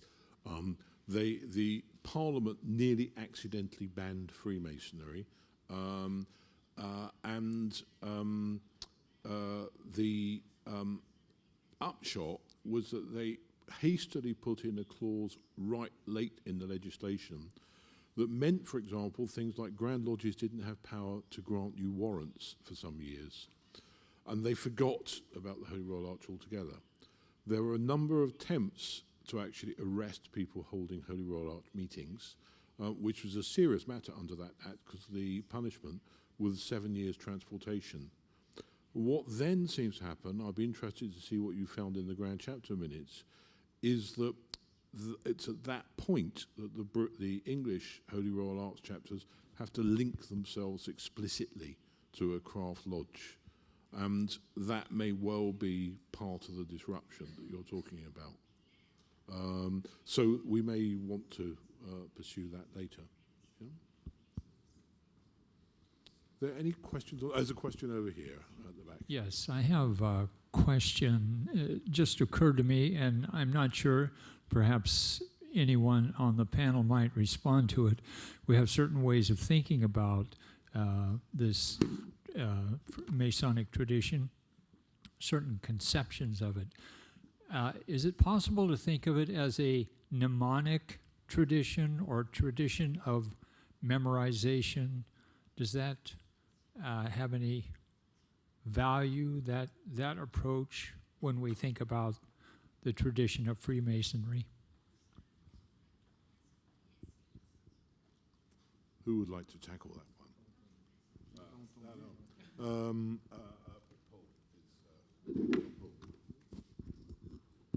That's it. Oui, tradition de mémoire. Il y a dans un texte fondateur écossais qui date déjà de la fin du XVIe siècle, les statuts Shaw, qui sont des statuts qui régulent l'activité opérative en Écosse. C'est très opératif, il y a des amendes, il faut construire les échafaudages d'une certaine façon, sinon le maître ne peut plus exercer sa profession. Et alors il y a un élément exceptionnel, mais qu'on comprend dans le cadre de l'activité opérative, c'est l'art de la mémoire. C'est-à-dire, on doit tous les ans faire passer une sorte de test tant aux apprentis qu'aux maîtres, aux compagnons maîtres, sur l'art de la mémoire. On ne sait pas ce que ça contient exactement, mais ça doit vouloir dire une liste de choses à faire, une liste de mots, une liste de recettes de construction, etc. etc. Donc cet art de la mémoire qui se trouve dès le XVIe siècle, dès la fin du XVIe siècle, en revanche, on ne le trouve plus que d'une façon secondaire et en Angleterre presque exclusivement à partir du XVIIIe siècle, dans le fait qu'il n'y a pas on n'a presque pas de documents authentiques écrits, c'est-à-dire de manuscrits, parce que les divulgations publiées, ça peut être n'importe qui, ça peut être vrai ou faux, etc. Bon, et d'ailleurs, les divulgations sont souvent la transcription et la publication de manuscrits préexistants qu'on n'a peut-être pas retrouvés, mais bon. Et donc, alors qu'en France, à partir de 1740, on trouve des tonnes de manuscrits, tout le monde écrivait son rituel parce qu'il venait de passer un grade, en Angleterre, il est clair, en Angleterre, en Irlande, en Écosse, il est clair qu'on n'écrivait pas. Alors, c'est peut-être pas l'objectif de la franc-maçonnerie britannique d'être un art de la mémoire, mais c'est en tout cas une composante, à mon avis, plus importante dans les îles britanniques qu'elle ne l'est partout ailleurs. Je voudrais juste ajouter sur ce point un détail. C'est ce point-là qui montre que la pratique en Angleterre, enfin disons dans les îles britanniques et en France diffère, qui explique à quel point la coopération entre les historiens français, les historiens britanniques de la franc-maçonnerie est utile, notamment dans cette période fondatrice. Parce que jusqu'au début des années 1750, tout le monde est d'accord pour dire que la franc-maçonnerie est à peu près la même, à quelques variantes près, des deux côtés de la Manche. Et on a vu, je pense au cas du maître écossais des Trois Gîtes tout à l'heure, on a en France, en 1745, un document écrit, parce qu'en France on écrit, qui traduit une pratique maçonnique qui existait probablement en Angleterre à cette époque, mais qui n'est documentée en Angleterre que 15 ans plus tard. C'est-à-dire que grâce à un document français, on peut soupçonner, on peut suspecter l'existence d'un usage maçonnique qui, pourtant, en Angleterre, ne sera attesté que 15 ans plus tard. Il faut que les historiens maçonniques français et britanniques n'arrêtent plus de se parler. Oh, hang on. Pierre wants to add something to that. Oui, moi je voulais insister sur ces deux étapes du maître écossais du Royal Arch. Alors on l'a déjà dit, mais c'est tellement important qu'il faut vraiment insister là-dessus. Et la conclusion de Roger est très intéressante, parce qu'effectivement le maître écossais de Saint-André, ça vient d'un maître écossais allemand, puisque c'est la stricte observance. Et alors, la difficulté, parce que nous ça fait très longtemps qu'on travaille sur cette question, la difficulté qu'on a eue, c'est qu'on se disait, alors il y a une période ancienne où on disait il y avait la pure ancienne maçonnerie, c'est les 3 premiers grades, et puis après c'est les hauts grades, ça a été inventé plus tardivement par les Français, etc., etc. Donc ça, première étape, mais ça fait longtemps que c'est balayé. On s'aperçoit, il y a quelques années, que quand même, le thème du Royal Arch, on le retrouve à la source des hauts grades, et que donc les premiers hauts grades sont probablement britanniques. Et puis ensuite, on est parti dans une sorte de quête pour faire un échantillon des plus anciens hauts grades. Et alors, on trouve le maître écossais en Allemagne, le maître parfait en France, le Royal Arch en Angleterre. Et on a du mal à unifier parce que on a cette idée, cet a priori, que, comme la matrice du haut grade le plus ancien, c'est le Royal Arch, que la voûte était un élément constitutif. Et alors on regarde le maître parfait, on voit les 2 colonnes en X, en sautoir, et on se dit, oui, ça fait un peu une voûte en dessous, etc. Mais le jour où on a compris que c'était en 2 étapes, c'est-à-dire qu'il y a d'abord les ruines du temple avec un secret sous la pierraille, sous les vestiges, sous les ruines, et puis que dans un deuxième temps, il y a cette idée géniale et romantique de mettre le secret dans une voûte. Eh bien là, tout se réunifie parce que donc on a la première couche géologique la plus ancienne qu'on trouve partout, c'est le maître écossais et ses variantes, le maître parfait, et tout ça se ressemble beaucoup, c'est vert, il y a ce symbole extraordinaire de la pierre avec les 3 cercles, la lettre J, les 2 colonnes dans son sautoir, ça c'est quelque chose d'extrêmement ancien. Et puis finalement, il y a une sorte d'évolution qui est ancienne, mais qui est postérieure, c'est cette affaire de la voûte. Et ce qu'il y a d'intéressant, alors le grand intérêt de la maçonnerie française, pour embrayer ce que disait Roger, c'est que nous, on a tout gardé. Alors, vous allez me dire que j'en fais un peu, mais un peu trop, mais par exemple, dans le rite écossais ancien accepté, c'est extraordinaire, c'est un grenier où il y a tous les grades qui sont apparus, etc. Alors, il y a le maître parfait, ensuite il y a le Royal Arch, ensuite il y a autre chose. Et donc, la maçonnerie française a tout gardé. La maçonnerie allemande, qui est peut-être plus sérieuse, a gardé les choses les plus anciennes, donc ce maître écossais où c'est encore dans les ruines. Et puis ensuite, il y a les évolutions en Angleterre. Donc là encore, ça montre à quel point il faut avoir une approche. Effectivement, la maçonnerie au XVIIIe siècle, c'est un phénomène européen. Et sur cette question des premiers hauts grades ou du premier, 4e grade, il faut vraiment aller d'un pays à l'autre. C'était d'ailleurs des tout petits milieux. Il y avait combien de maçons en France en 1740 ? 200, 300, et encore, c'est même pas sûr. En Angleterre, il devait y en avoir quelques milliers. En Allemagne, il devait y en avoir 100 ou 200 au maximum. Donc c'est vrai, c'est une communauté très cosmopolite. Reinhardt l'a rappelé, mais par exemple, la loge écossaise de Berlin, c'est à Berlin. C'est une loge qui vient de Londres, mais c'est des Français, des Italiens, etc. Donc vraiment, il faut ouvrir les frontières, il faut ouvrir les portes. Et tout de suite, on comprend mieux. Et je crois qu'un des grands acquis pour cette histoire des hauts grades, c'est ce point-là, et 2, l'idée, c'est qu'il y a eu ces 2 étapes. Il y a eu ces 2 étapes du maître écossais et de l'écossais de la voûte ou du Royal Arch. Very well said, Pierre.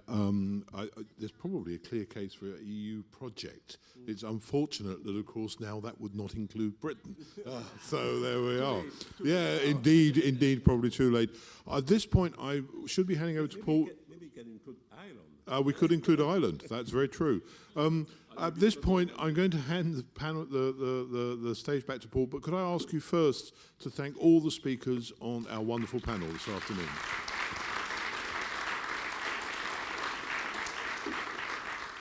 And at this point, I'll hand the microphone back to Paul. Is our honoree present? Alors, est-ce que Dominique Jardin est là? Dominique? Ah ben voilà, il faut qu'il se rapproche.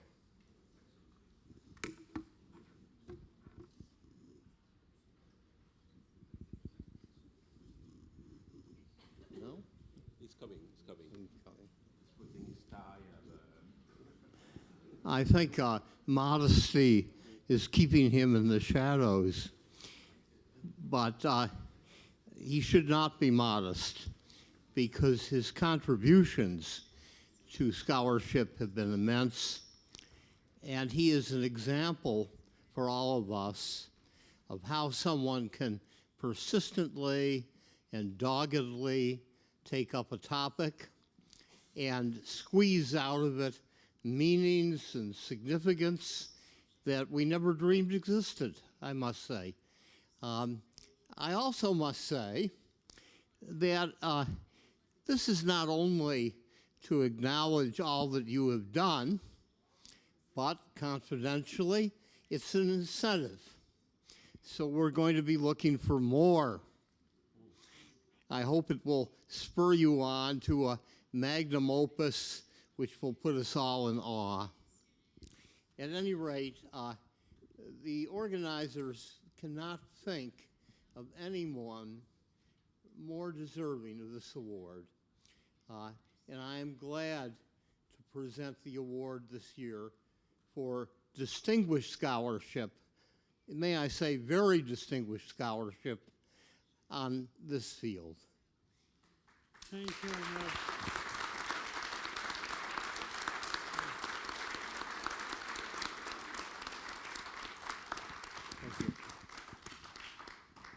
Alors, plutôt que la veste, j'aurais dû garder les écouteurs sur les oreilles. J'aurais pu bien plus profiter de ce qui vient d'être dit. C'est en tout cas beaucoup d'honneur. Merci beaucoup, Paul, pour tes paroles, pour ce prix. J'en suis très heureux et bien sûr très honoré. Je te remercie et je remercie PSO. Je voudrais dire que ça fait à peu près 40 ans que je suis fasciné par les tableaux de loge et à peu près 20 ans que j'essaie de les étudier un peu sérieusement à travers notamment les méthodes universitaires.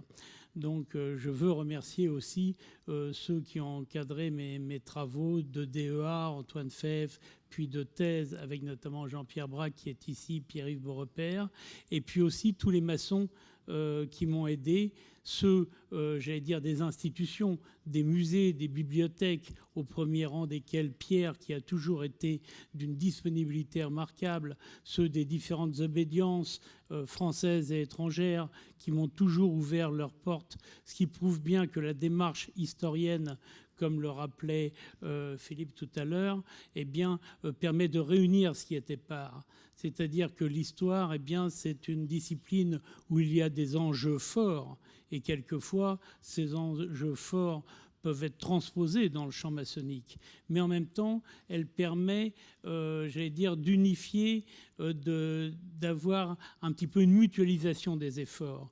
Et les entreprises et les initiatives et les manifestations comme celles que, justement, sont à l'initiative de PSO et puis aussi de revues comme Renaissance traditionnelle, eh bien tout ça, ça permet de mutualiser, de réunir au service du patrimoine maçonnique qui nous est commun, quelles que soient les frontières, quelles que soient les juridictions, les obédiences. Donc merci à tous et je te rends ce micro.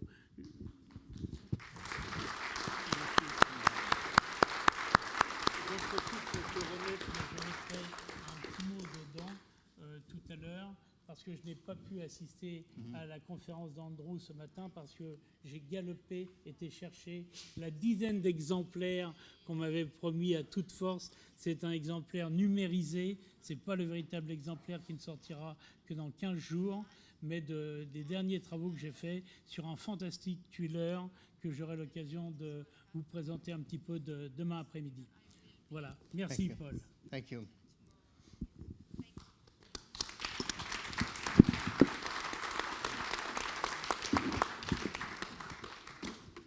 Eh bien, maintenant, nous avons une petite pause pour reprendre des forces pour une nouvelle séance de travail.